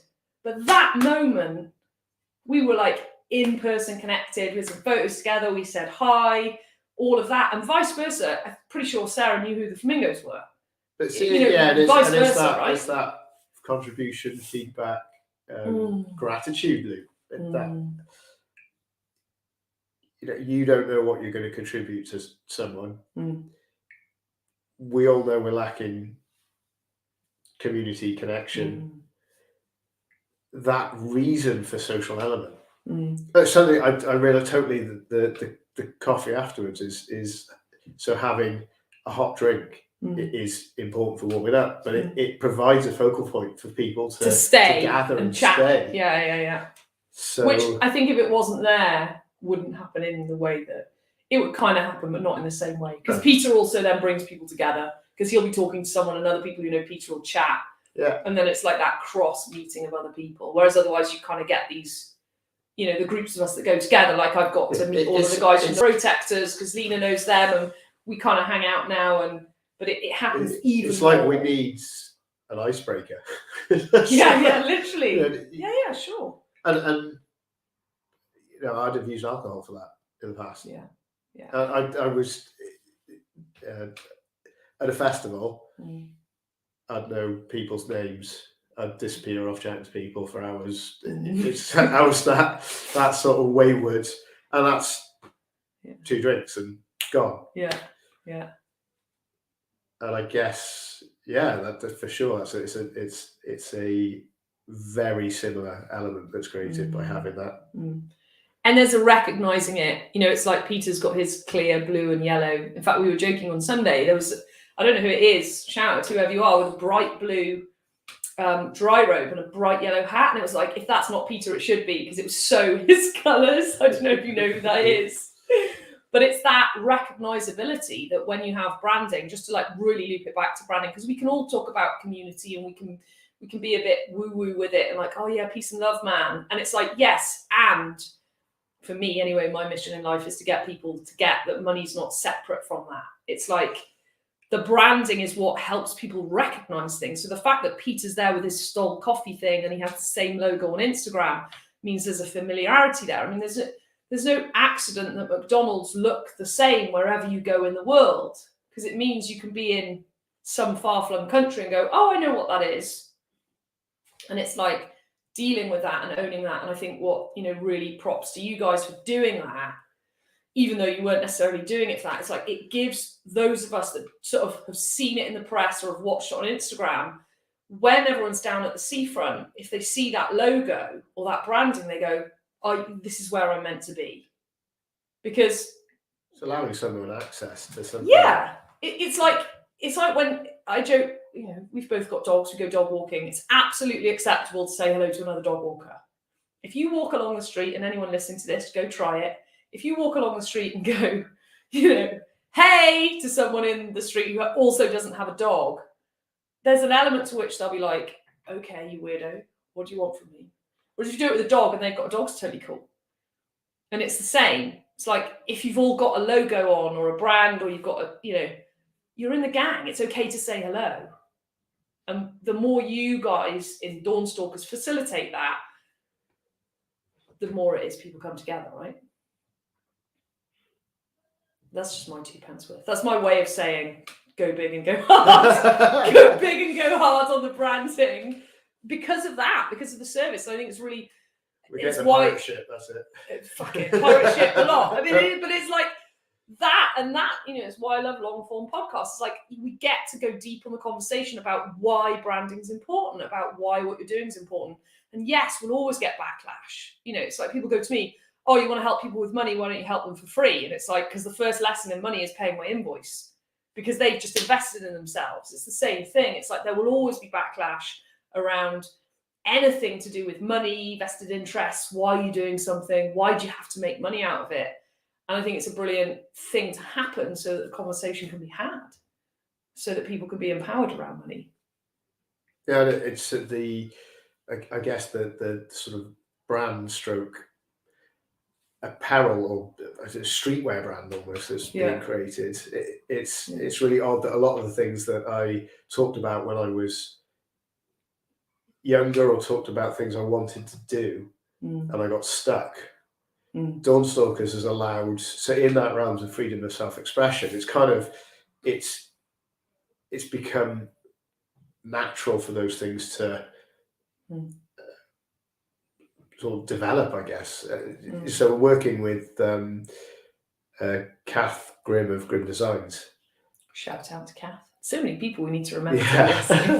But like for everyone listening, this is what a community is. It's not, you know, it's not just you, right? It's like, but Kath had a clothing brand before she went into marketing consultancy. And I talked about doing some collaboration and making t-shirts, or her helping me 10, 15 years ago. Wow. I didn't know that. And so she came in to help with the development of Dawnstalkers as a brand, and look at the consistency. And it was just so obvious. It's like, yes, I've got to work with Kath. I've had this conversation with her for 15 years. I just didn't do anything. It's not so much it didn't do anything about it. So I didn't try it because I didn't want to fail. And that's been a consistent story.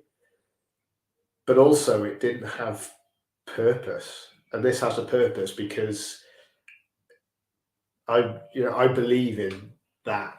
And I can't always enunciate it, tell you exactly why, but it's yes, there's a pride of self-creation, but separate to that, I know, not everyone wanted to create a brand and have a t-shirt company, but they want to be involved because, well, do they buy into what I'm selling? I think it's part of being in the tribe, isn't it? You know, I've got a bright pink Dawnstalkers t-shirt. In fact, it was, you know, I was like, where's the pink ones? I don't want a black t-shirt. Well, I want to buy into the tribe. I pretty much only wear etnies on my. Well, we all do it, right? You've all got your clothing brands that everyone. Shorts and socks up to my knees. And everyone, even people who go, oh, I don't buy into brands. It's like, yeah, you do. You buy into the not brands. You know, people who buy clothes that don't have branding. That in itself is a brand. Yeah. We can't escape buying into some form of identity. And the fact that you get to now create that and share it is epic with people. I think it is anyway. And this is again where you go, oh, it's just little old me. Just going to check in. We've still got people watching. This is so cool. Thank you for those of you that are watching. See, Angela's looking up biohacking. I'm just going to. And I say, so I talked about biohacking. Here we are, Angela. He's at biohacking. We'll put my science, health, and well-being hat on to contribute to this. Boom. Yeah. So amazing. And the things that we don't know about people who are already in the community, because you don't really know what backgrounds they're from. You don't know what the reason is they're coming. You don't know what they're up to in their day job, what their passions are in their not day job. I've just created Project Day Job because I was creating my day job as day job. No, Project Day Job. Yeah. Because we create. Yeah, and it's in the sharing and the creating and the growing that you get to share that, and you get people just keep coming up and going, oh, I like that. Like you said, you joked about the beer, and then it's like it's a thing. People can buy it. But that ultimately, that's how ideas happen. Yeah, and I guess enrollment, that someone actually went, cool, I'll do that for you, with you, to be a contribution. Yeah, and I think, well, it's not really, it's brilliant. It was magic. And it's about, you know, you guys aren't. I had a session with my coach just before I came on here, and we still got in the future call actually. There's a whole. I just realised we've got comments there that I didn't see before. Is that what you've been looking at them? I've only just noticed that. As we like keep checking my phone, and they're all there. Awesome. I had a session with Mike, so I have a coach as well. And she was sharing with me this morning. She said, a tree doesn't share its shade. I'm sure this is Lucy. I'd love to know where it came from. There's a poem. I'll look it up, and again we can stick it in the comments. There's a tree doesn't share its shade in a discriminatory way. Anyone can have the tree's shade. Even the people that want to chop the tree down can have the tree's shade. It doesn't, and it doesn't drag anyone into its shade either. So you could have someone there who's dying of sunstroke. The tree doesn't drag that person and go, you need to be in the shade because you've got sunstroke. The tree just goes, here's my shade. Anyone can have it who wants it. And it's when we can be like that. And the reason that conversation came up this morning was I was talking about, you know, my money mastermind program and people coming in to work with me and all of that. And it was about being the tree that has the shade. And if you want it, come get it. And hey, do you know what? Even if you want to chop me down, you can still come. There's no rules about, and it's the same with the Dawnstalkers, is like the more you be the tree with the shade, people can come if they want to. And if they think your shade sucks and they don't want it, they don't have to come. You know, and it's when you can be enrolling like a tree, rather than either dragging people saying like, you know, we could all have an opinion that we think everyone should cold water swim. You've got to come down to the seafront. And I think you and I probably both share that opinion. Get in the sea. Get in the, you know, anyone's like, get in the fucking sea. Get in the sea. But it's like the more you share, and the way of sharing and the way you be enrolling is having that and growing it, the more everyone gets served. And the more everyone gets served, the better the world gets. And then when do you end up?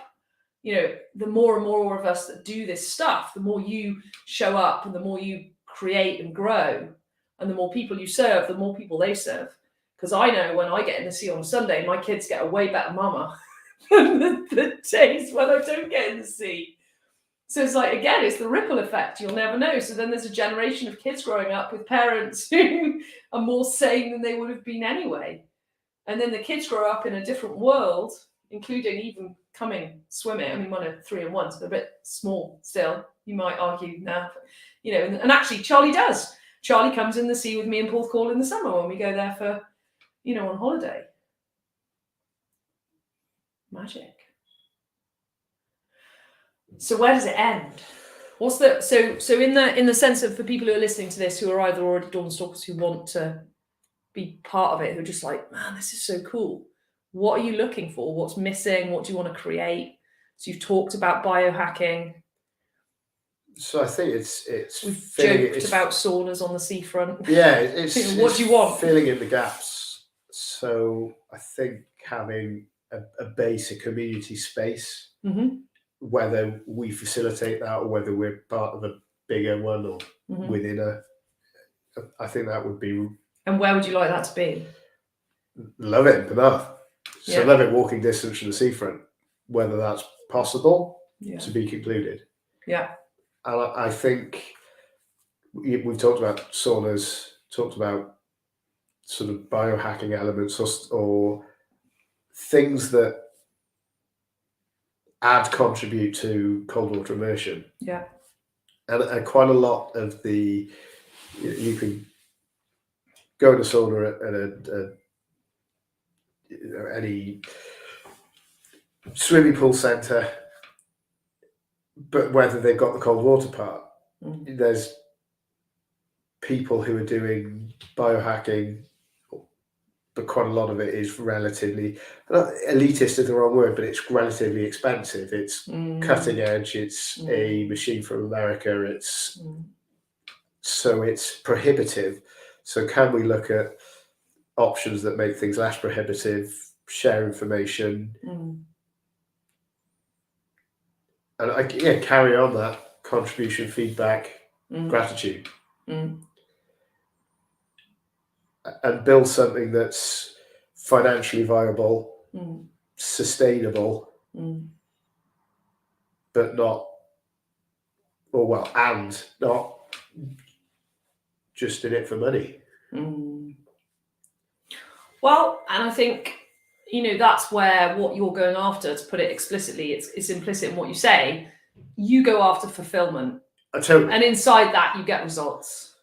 And a lot of people, a lot of companies, and if you're out there listening to this and you're like, oh, why is this not working? If you're chasing after results, so people who chase after money, you know, the number of clients I have who go, I'll just do this for the money and then I'll go do what I love. I'm like, no, go do what you love, the money will come. And that switch, I think what's magical about Dawnstalkers is you did this for fulfillment and now you're getting the results and the money's coming in, which means the results are inside of fulfillment. Whereas if you just went, oh, how can I build a community to make money? Well, Dawnstalkers wouldn't exist, because you look at it and go, well, no one's going to pay to get in the sea. So you wouldn't even start. And then you chase after results. So, you know, that's why people are in jobs getting a paycheck that they just collect because they're doing it for the money. And the minute any one of us is doing something for fulfillment, you know, it's a bit like how I started out with you guys and I went, oh, I got this program and let's just try it. And then you guys tried the first joint venture program and none of us knew what was going to happen. Huh? Money Club. Money Club, right? It's like, still call it that. I like that name. Maybe that's what it should be called. It's like, well, I joined that. I was just trying to do money better. I come from a background as well as relatively supported. So But even in that, there's a story then, isn't there? Of like, well, I should be able to do money fine. Yeah, but I didn't necessarily. I didn't. I would still argue don't do it fine, because I've never had I never needed anything, but on the other hand, I never got beyond that kind of. Well, it's just a balance of I'm okay. And again, that's chasing results. Whereas now you're chasing, and I wouldn't even call it chasing fulfillment. Now you're doing fulfillment. It's like, the rest, we'll figure it out. Well, fingers crossed. Still a work in progress. Well, sure. And I think the other thing to say again, and I'm really hot on the subject, is that money's just a measure. It's like it's just, if you take out all the stuff all the meaning that humans add into money and all the bad and wrong that we add into it and all of that stuff, money's just a measure for success in a way, and it's only one metric. So like you could absolutely measure anything just with a money metric, which I think is futile, by the way, for anyone who's listening going, oh God, it's all about, it's like a measure is money, another measure is happiness, another measure is fulfillment, another measure is, do you feel great every day, or do you feel like shit? And someone who's measuring going, look, all the money I've got. And I'm like, yeah, but how do you feel? The wheel of life that we do on Money Mastermind. It's like, all right, your money's great, but if the rest of the week, if your intimate relationship's terrible, or you haven't got one, you hate your job, everything else sucks, you've got loads of money. I'm like, you have to measure all the metrics.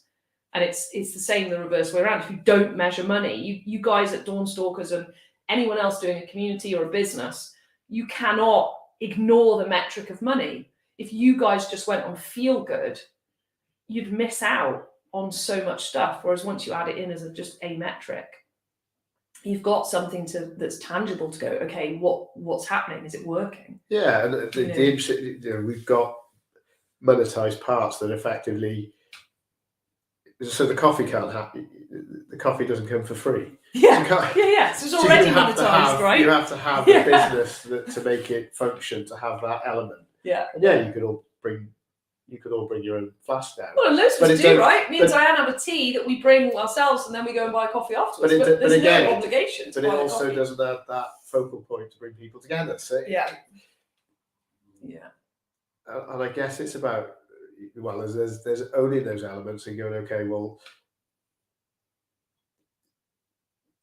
how do we make them work so that they're, I guess it doesn't feel grubby, and that's and also so it doesn't. For me, the lifestyle brand is for sure. It's a monetization project of mine about something that I wanted to do since I was.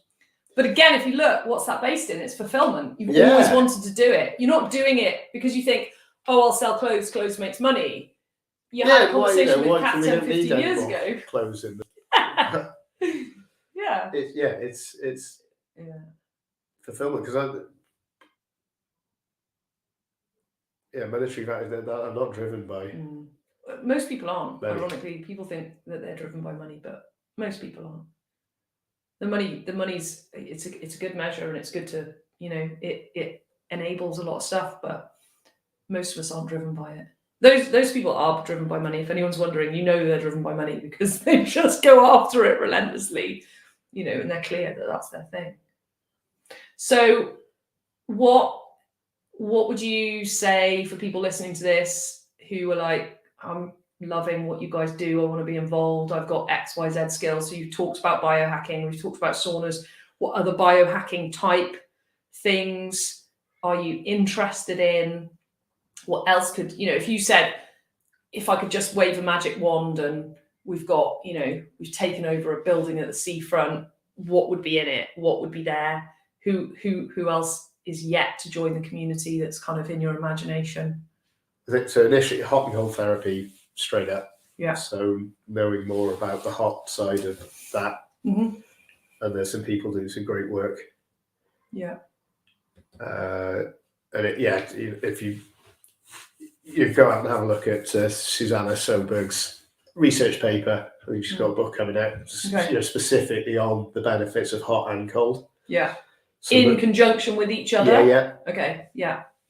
And cycling. Yeah. And at the same time, because they're like, I'm like, okay, so I do hot yoga on a Wednesday and I do cold water on a Sunday. I was talking like, I was out of the sauna, into the plunge pool, back in the sauna. Yeah. And finishing cold. Finishing cold, okay. Yeah. So I've done a little bit of cycling, not a huge amount. And there's some people who are already in the community who are doing a lot more. Flotation tanks is something we've looked at. So it's again those experiences that and it's where my brain goes, is it's almost sort of festival experiences where you've got sculpture, art, almost sensory deprivation in that sort of space. It's how do you recreate that, not effectively not on drugs. And looking at, so people having experience-led transformation. You know, and I think, you know, giving people a clubhouse. Yeah. Yeah. It's a good way to put it, right? I want to be a part of a gang. We all do, right? Yeah. It's like, yeah. Bethel said that I was going to go and join a cult. She just didn't realise I was going to start a cult. Sorry, Beth. She was right. Yeah. Well, yeah. And what our intimate partners say is often like they nail it straight to the point, right? Yeah, and this I think there's some conversations to have with James Richardson, shout out, who I don't think you're listening now, but you probably will. Not James Richardson photography, but James Richardson and J.R. Ball. Yeah, well, I think it was James Richardson who it was his idea about cold showers. It was him that was reading Wim Hof and posted it. And he also, so he's in Bristol and he does flotation tanks, sound baths, you name it, cryotherapy, the lot. So, and he's really, so we were literally, I hope he doesn't mind sharing this. Sorry, James, I'm going to share it. We were talking about how does he build more of that. So I'm not sure he wants to live in Penarth and do it there, but there's definitely some conversations to have, because I think one of the things that made me think of it, one of the things that we were talking about was lots of these therapies exist autonomously. And there's not many people bringing them all together. And what I was talking to James about was like, how do you bring that together so that instead of walking into a house, you know, it's like anyone who goes to any kind of, you know, even a nail bar, massage, any kind of chiropractor, quite often they share rooms. I used to go and see a doctor in Harley Street in London, and you know, there's lots of rooms with all these doctors doing this really cool stuff. You know, this was all Chinese medicine and that kind of stuff. But you go in and you don't know what everyone else is doing. So you can go and get cryotherapy over here, and you can come cold water with the Dawnstalkers on a Sunday morning, and I can go to hot yoga in Newport on a Wednesday morning. It's like, how do you bring all that together so that someone can, and that's what we're talking about, you know, how do you biohack, take measurements, how's your sleep, how's your breathing, how's your nutrition, how's all of that, and then really bring it together, which is just cool.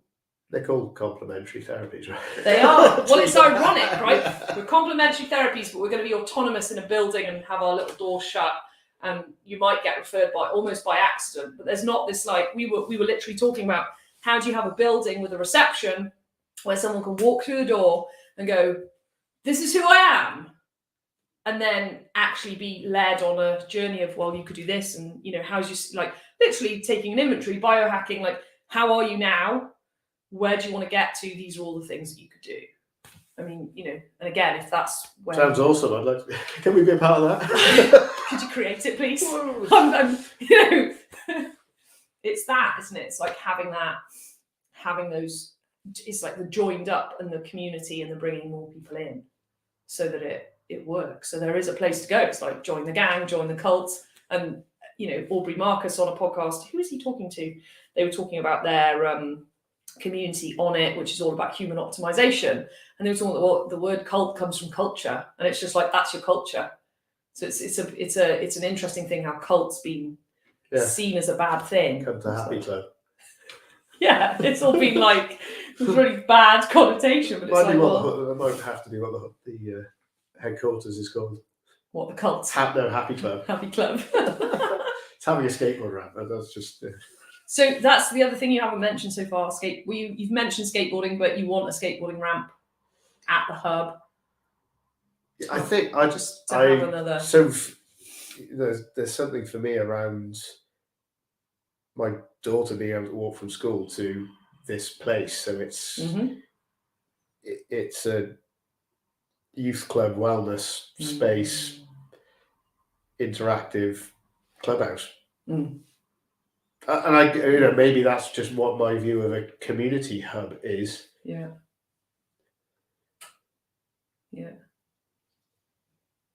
So, yeah, I'm enrolled in that. Me too. Can we get some other? There's the building on the corner as you come into Penarth. What did it used to be? Blockbusters. Bless you, Blockbuster. who didn't see the writing on the wall. Buy Netflix. Yeah. That's just like, oh man. But you know, there's a building there. I saw a rent sign up on that recently. But we can't afford to rent at the moment. Well, but then there's the chicken and the egg. That's the chicken and the egg, right? If communities don't monetize, then you don't get the clubhouse, you don't get the headquarters, and I think that's what all of us need to realise. It's like, church take 10% of people's salary. And then they create all this amazing stuff. Is it why cults end up on farmland and someone inherited a farm and had loads of space? Because they didn't monetize it, but then maybe went slightly inward. Yeah, right. Out in the...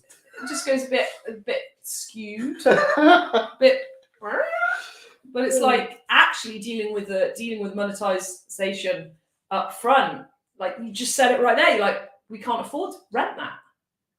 So actually, it's like, and then everyone in the community goes, "Fuck, man."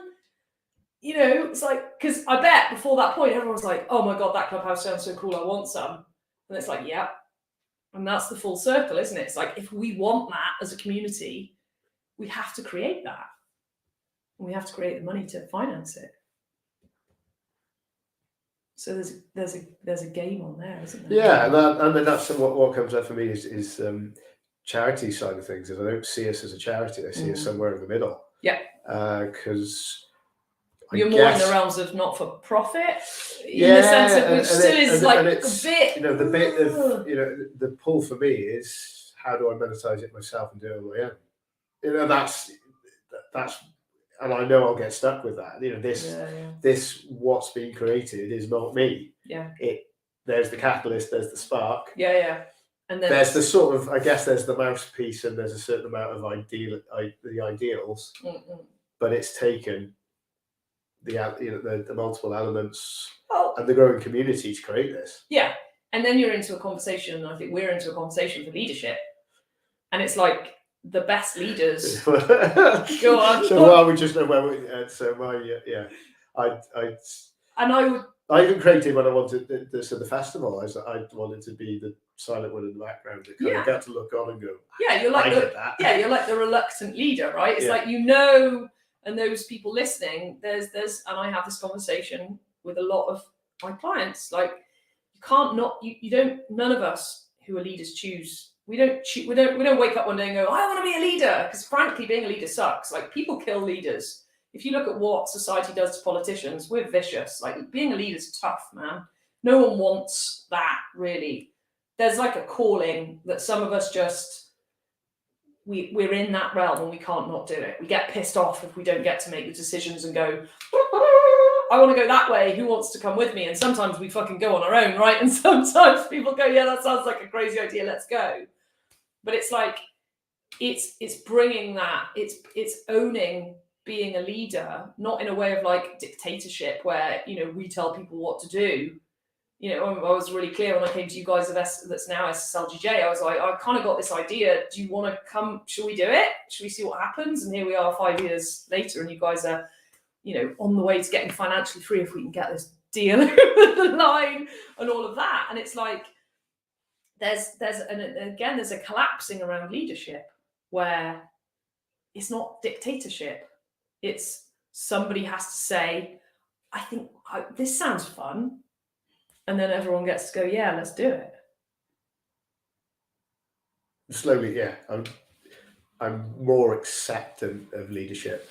I think I just wanted to be cool. That's there's a whole thing as a kid, and even later in life, where there's that kind of, and again, leading it compounding that with alcoholism or drinking to kind of bring down your, whether it's social anxiety, not so much, but what was the word we used earlier?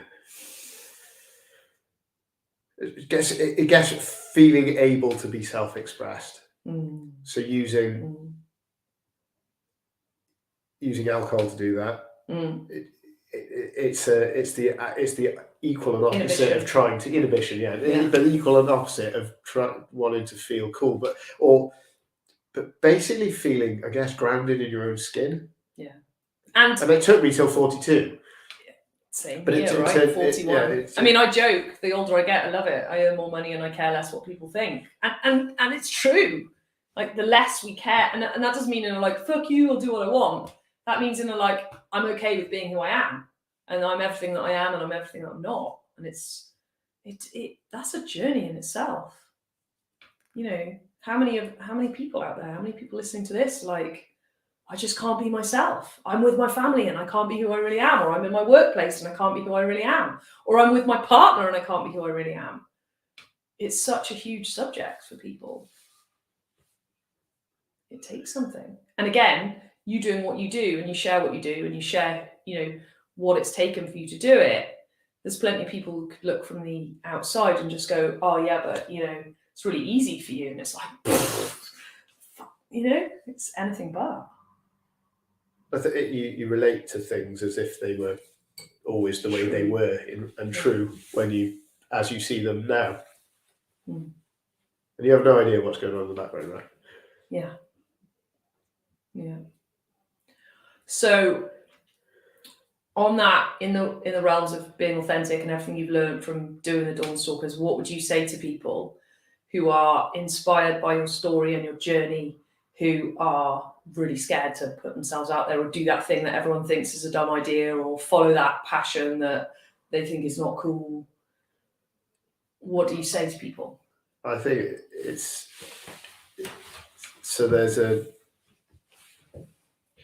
journey of getting comfortable in your own skin and then being, I guess, true to your values, true to your beliefs. You know, I like, you know, I'm about people. I like connectedness. I like contribution. And I guess, you know, in the realms of it's a feedback loop of endorphins. It's another high. It's another but that, and I know I need teams and teamwork. So I don't get anything done without that feedback. So, you know, I'd say one, get centered, you know, get really clear about what you want and why, and then go out and enroll people. So be in communication, talk to people about it. That's a huge point. Yeah. And you know, take the feedback as well. You won't. There's not many people who'll get it perfect. You know, there's certainly examples of it, and those people. Do you think? Well, again, or is this just like our perception? Our perception it looks like they've got it for down, sure. Right, but have they? Really? How many mistakes did they make? You know, they were tenacious, smart, but yeah, maybe they just learned from the feedback quicker, or you never saw the. I suspect we never saw it. Yeah. So I think take that feedback, and also it's so two of the things that are really present for me is accepting your own story and not diminishing your own story and how you feel, because it'll have you in comparison, and we all do it. But if you assume that your story isn't relevant, isn't good enough, bad enough, hard enough, extreme enough, whatever it is, then you'll have yourself stuck, and you'll have yourself. Well, I guess you'll be withholding effectively. You're depriving yourself of freedom of self-expression, and also there's the part of taking ownership. So as you learn and take feedback, there will be contribution, and there's nothing created that didn't have contribution, even if you can't see it.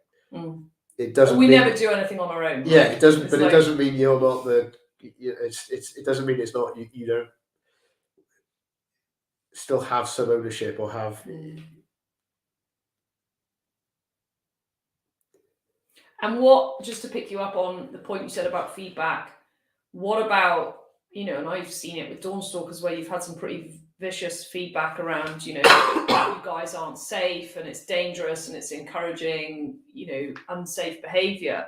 What do you say about, because when you say accept feedback, just to be really clear for people listening, so they don't say, someone could read that as someone says, oh, it's a fucking dumb idea, don't do it, and they accept that feedback. Yeah. I have it what you're to be just really rigorous on it. You're saying like accept it as in like that's their feedback, but you don't have to do what people feedback. No, and I'm not. Yeah, I'm not pointing at using, like be with listening it. to criticism, but more And be in the conversation for what's possible. Yeah. And be in a conversation for, I guess, if you come at something with a completely fixed idea, yeah, that's a very rigid conversation. Mm. So you're not in a space of creation. Mm. And I think the development of any idea is, well, it is creation. So if you're completely fixed on the outcome before you start, it's quite difficult to hit that and be, I guess, feel a success. Mm. Yeah. Mm. And how do you deal with criticism and people telling you that what you're doing is dumb or any other things that have been I've always looked thrown your way? Yeah, I really wanted. I guess I wanted to own the space, so we got in communication with people. We went and looked for people who had the same problems, or went and looked for people who could give us the answers. Okay, that's a really powerful point. So, do you mean other people who were doing cold water communities? Yeah. Who were dealing with, there was lots of people, and so for example, sorting out a health and safety issue, that kind of thing. So you found other people who had the same problem and found out how they were fixing it, dealing with it, managing it. Yeah, and I think it's that's still a work in progress. But I think a regular conversation with the R&LI have been really important for us, because they've given us constructive criticism, really, or constructive feedback, or said, this is the thing that you're doing really well. These are the things that we can see being potentially hazardous for you. How can we mitigate risk? And that sort of, I guess, investigatory openness to how do we overcome this, rather than hiding from what they say and avoiding them and sneaking around and that's for sure. That's what I'd have done in the past. I'd have stopped, avoided it, pretended it wasn't there, all those sorts of so I get it. Own it, actually. Amazing. And what else have you learned from this journey?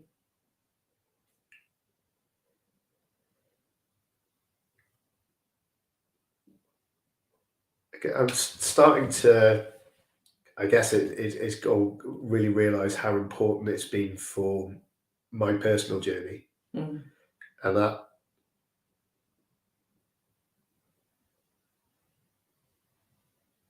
it's I couldn't see how stuck I was until looking back. Looking back now. And I think it's changed my personal life. It's changed my relationships. I think I'm just showing up more authentically.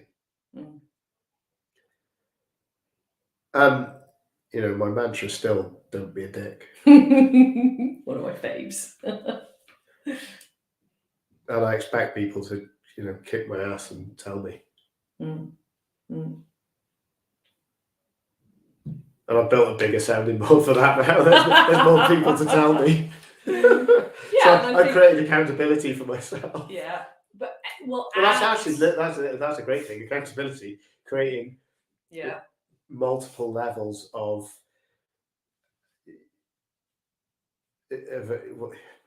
I guess, how do you explain accountability? But in my view, creating multiple levels of people who are going to call you out for your shit. Well, sure. And what you said was to start with was like, tell people and share what you want to do. And in doing that, you actually create accountability, don't you? And I think it's why people avoid sharing, is because they want the accountability that comes with it, which is if you tell your friends in the pub, or bad analogy, or wherever, I'm going to do this, then they're going to go, dude, did you do it? What's happening? So, like, even that is a circle, isn't it? It's like, once you start sharing what you're doing, it becomes something bigger than you. And then people go, what the fuck? Where is it? What's happening? Did you do that? All of that world. So it's huge, isn't it? That, and for people listening who are like, I can't even comprehend, ultimately kind of creating, on a big day, 300 people down at the seafront. It's not even that. It's like what you said was at the beginning, you had a WhatsApp group with 3 or 4 or 5 people on it, and that's how it started. And then it gets bigger by its very nature. And if you hadn't have shared what you were doing and told people about it and talked to Peter, and then Lene come along and James's part, and on and on and on and on, it was like, it was in the sharing that you created the accountability. For people listening who are like, well, I don't, I'm in a job and I'm not the boss, and then be excited about it. Yeah, have some fun. My yoga teacher says, don't forget to smile. Don't forget to breathe. Don't forget to smile. But it takes practice to wake up happy every day. Yeah, it does. But keep practicing. Because, real life will happen at some point. So let's keep practicing in this version of reality we've got now, and see. See what happens. See what happens. Try not to fuck it up. Don't be a dick. Don't fuck it up. And how long have we been going? This is 2.25 hours. This is weird. We're in Joe Rogan style. For anyone who doesn't know this already, Joe Rogan's my favourite human being on the planet when it comes to podcasts. One of my groups joked that they were like, "Oh, you're in love with Joe Rogan." I was like, "No, I'm not in love with Joe Rogan. I want to be Joe Rogan." There's a difference.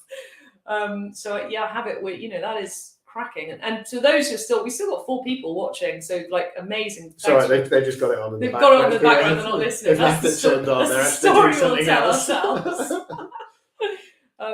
It's just so final thoughts so we will put all the links here. I'll put it in the links for the podcast. That's just the audio version of everyone we've mentioned. I think that's really powerful so if anyone's interested in anything that anyone in the Dawnstalkers community are doing, that you can find that. I have it that you're very accessible as well. Like, if you want to come and meet Grant, you're at the seafront, right? Simply every morning at dawn. If you want to know what it's about, come get in the sea. Well, no, but you don't even have to get in the sea. Come down and have a chat. Yeah. That's really even in this space, I said, let's do it live. Yeah.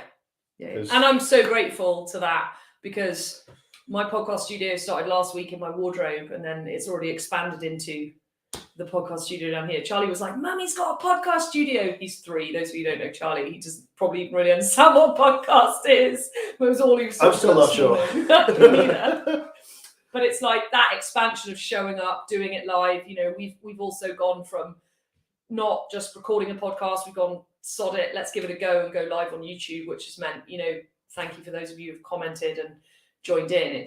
That's the ripple, isn't it? That's the amazing thing. So, anyone who does want to join in, come join in. I'm down there on a Sunday. Grant's there every day. Yeah, and if you can't, every day. Peter's there every day. If you can't get to South Wales, message the page on Instagram. It's Lene or I who reply. She's the nice one. I'm the one with emojis. And past that, there's loads of swim community. There's or and there, I think, running groups. Get with people. Yeah, and approach people. I think that's the biggest thing. Is sometimes these groups feel all a bit like scary, and if you've never run before, or you've never been in cold water before, or you've never, whatever your thing is, you're watching people going, "I'd love to do that," just approach them. I think we forget how humans are actually pretty approachable. We're kind of around. I'm really I think I'm bigger on that now that we're all on social media than before. I spend less time on social media, more time doing this. Ironically, this is shared on social media, and YouTube is a social media platform, but that inviting people into the real thing. You know, my Money Mastermind course completes on Saturday. We're meeting live, all 18 of the people that have been on it. We're going to get in a room together. It's massive. So, yeah, thanks for your contribution and your sharing your journey. And I think what's left for me to say, to reflect back to you, is that, you know, I've known you for a long time, and the change in you since you've done Dawnstalkers, in how you show up and how it's like that thing you're saying about, it's like, you know who you are. You're so straight now, whereas before you might have been questioning whether what you thought, this is how it occurred to me, so if it's wrong, chuck it out. But it's that you used to question yourself, whereas now you speak and you mean it, and you know you mean it. You're not speaking and going, was that the right thing to say, or was that okay, or, you know. And that is just, on a personal level, it's just been a joy to watch, like, your growth and growing into a leader. You know, you're coming from a reluctant leader to, you know, and when I met you, you know, you had a business, you've got employees, you know, for those of you that haven't really touched on all of the rest of the stuff, like you have a Signs Express business, you've got employees, there's a whole world there, but the way you lead now is so different. It's just a pleasure to be with you, and it's always been a pleasure to be with you, because you're such a nice guy, and that, you know, you've always been an awesome guy, and now you're like this awesome guy who knows it, even if sometimes you don't want to know it. You're getting that you are, and it's okay. And even now you're like, big-headed twat, yeah. Stop! But you're not, like, cut me down at any point. That's always pull me out of my shit. But I think that's the thing, is like, you're so humble, you know, in everything that you do. But there's a thanks, you know, mum and dad. We all. It's like there's a thank you, wife, for kicking my ass. Sure, right? Thanks, Alexlouise, the coach. But it's like, it's just a joy to be with. And sure, you know, does stuff go wrong, and is things hard, and yeah, absolutely. Is it worth it? Oh my God, yeah. You know, where's it going? And if I look, you know, all right, we've known each other 15 years. I mean, where are we all going in the next 15 years? Like, I'm so excited and honoured and privileged to be part of your life and part of your journey, and part of, you know, be it coming to the Dawnstalkers and the whole. Yeah, this is not my saying, this is a Tony Robbins saying, we underestimate what we can achieve in a year. No, that's wrong. No, we overestimate what we can achieve in a year, vastly overestimate on a regular basis, and we vastly underestimate in a decade. I mean, you know, and I'm sure we'll do podcasts before 10 years, but like, really, in 10 years' time, let's have a look back and what's achievable. If the Dawnstalkers, you've been going, just your first anniversary comes up in 2 weeks' time. Yeah. You know, what happens in 10 years is epic. I'll be getting in the sea in the morning. I'm pretty convinced. If you're listening to this, and like, you know, if it's 2028, if I'm not snowboarding, I'm in the sea.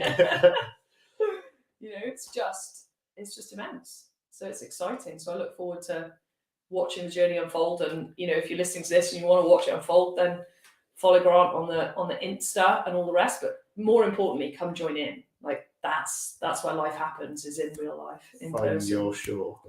Find your shore. And if you want to hear what's the deal with the WhatsApp group, because to really like get in the gang, 2 times in the sea, and come and find one of you guys and say, let me in the group, so you can get the ramblings and the fun stuff. And we're still looking at whether that's the best way to share that information, but at the moment, it'll unfold, right? At the moment, just ask if you're regularly down, then you have to put up with me rambling on WhatsApp or ranting. I think is maybe more the, and you get a nice finger photographs to use for your own social media. Yeah, thank you, Jim.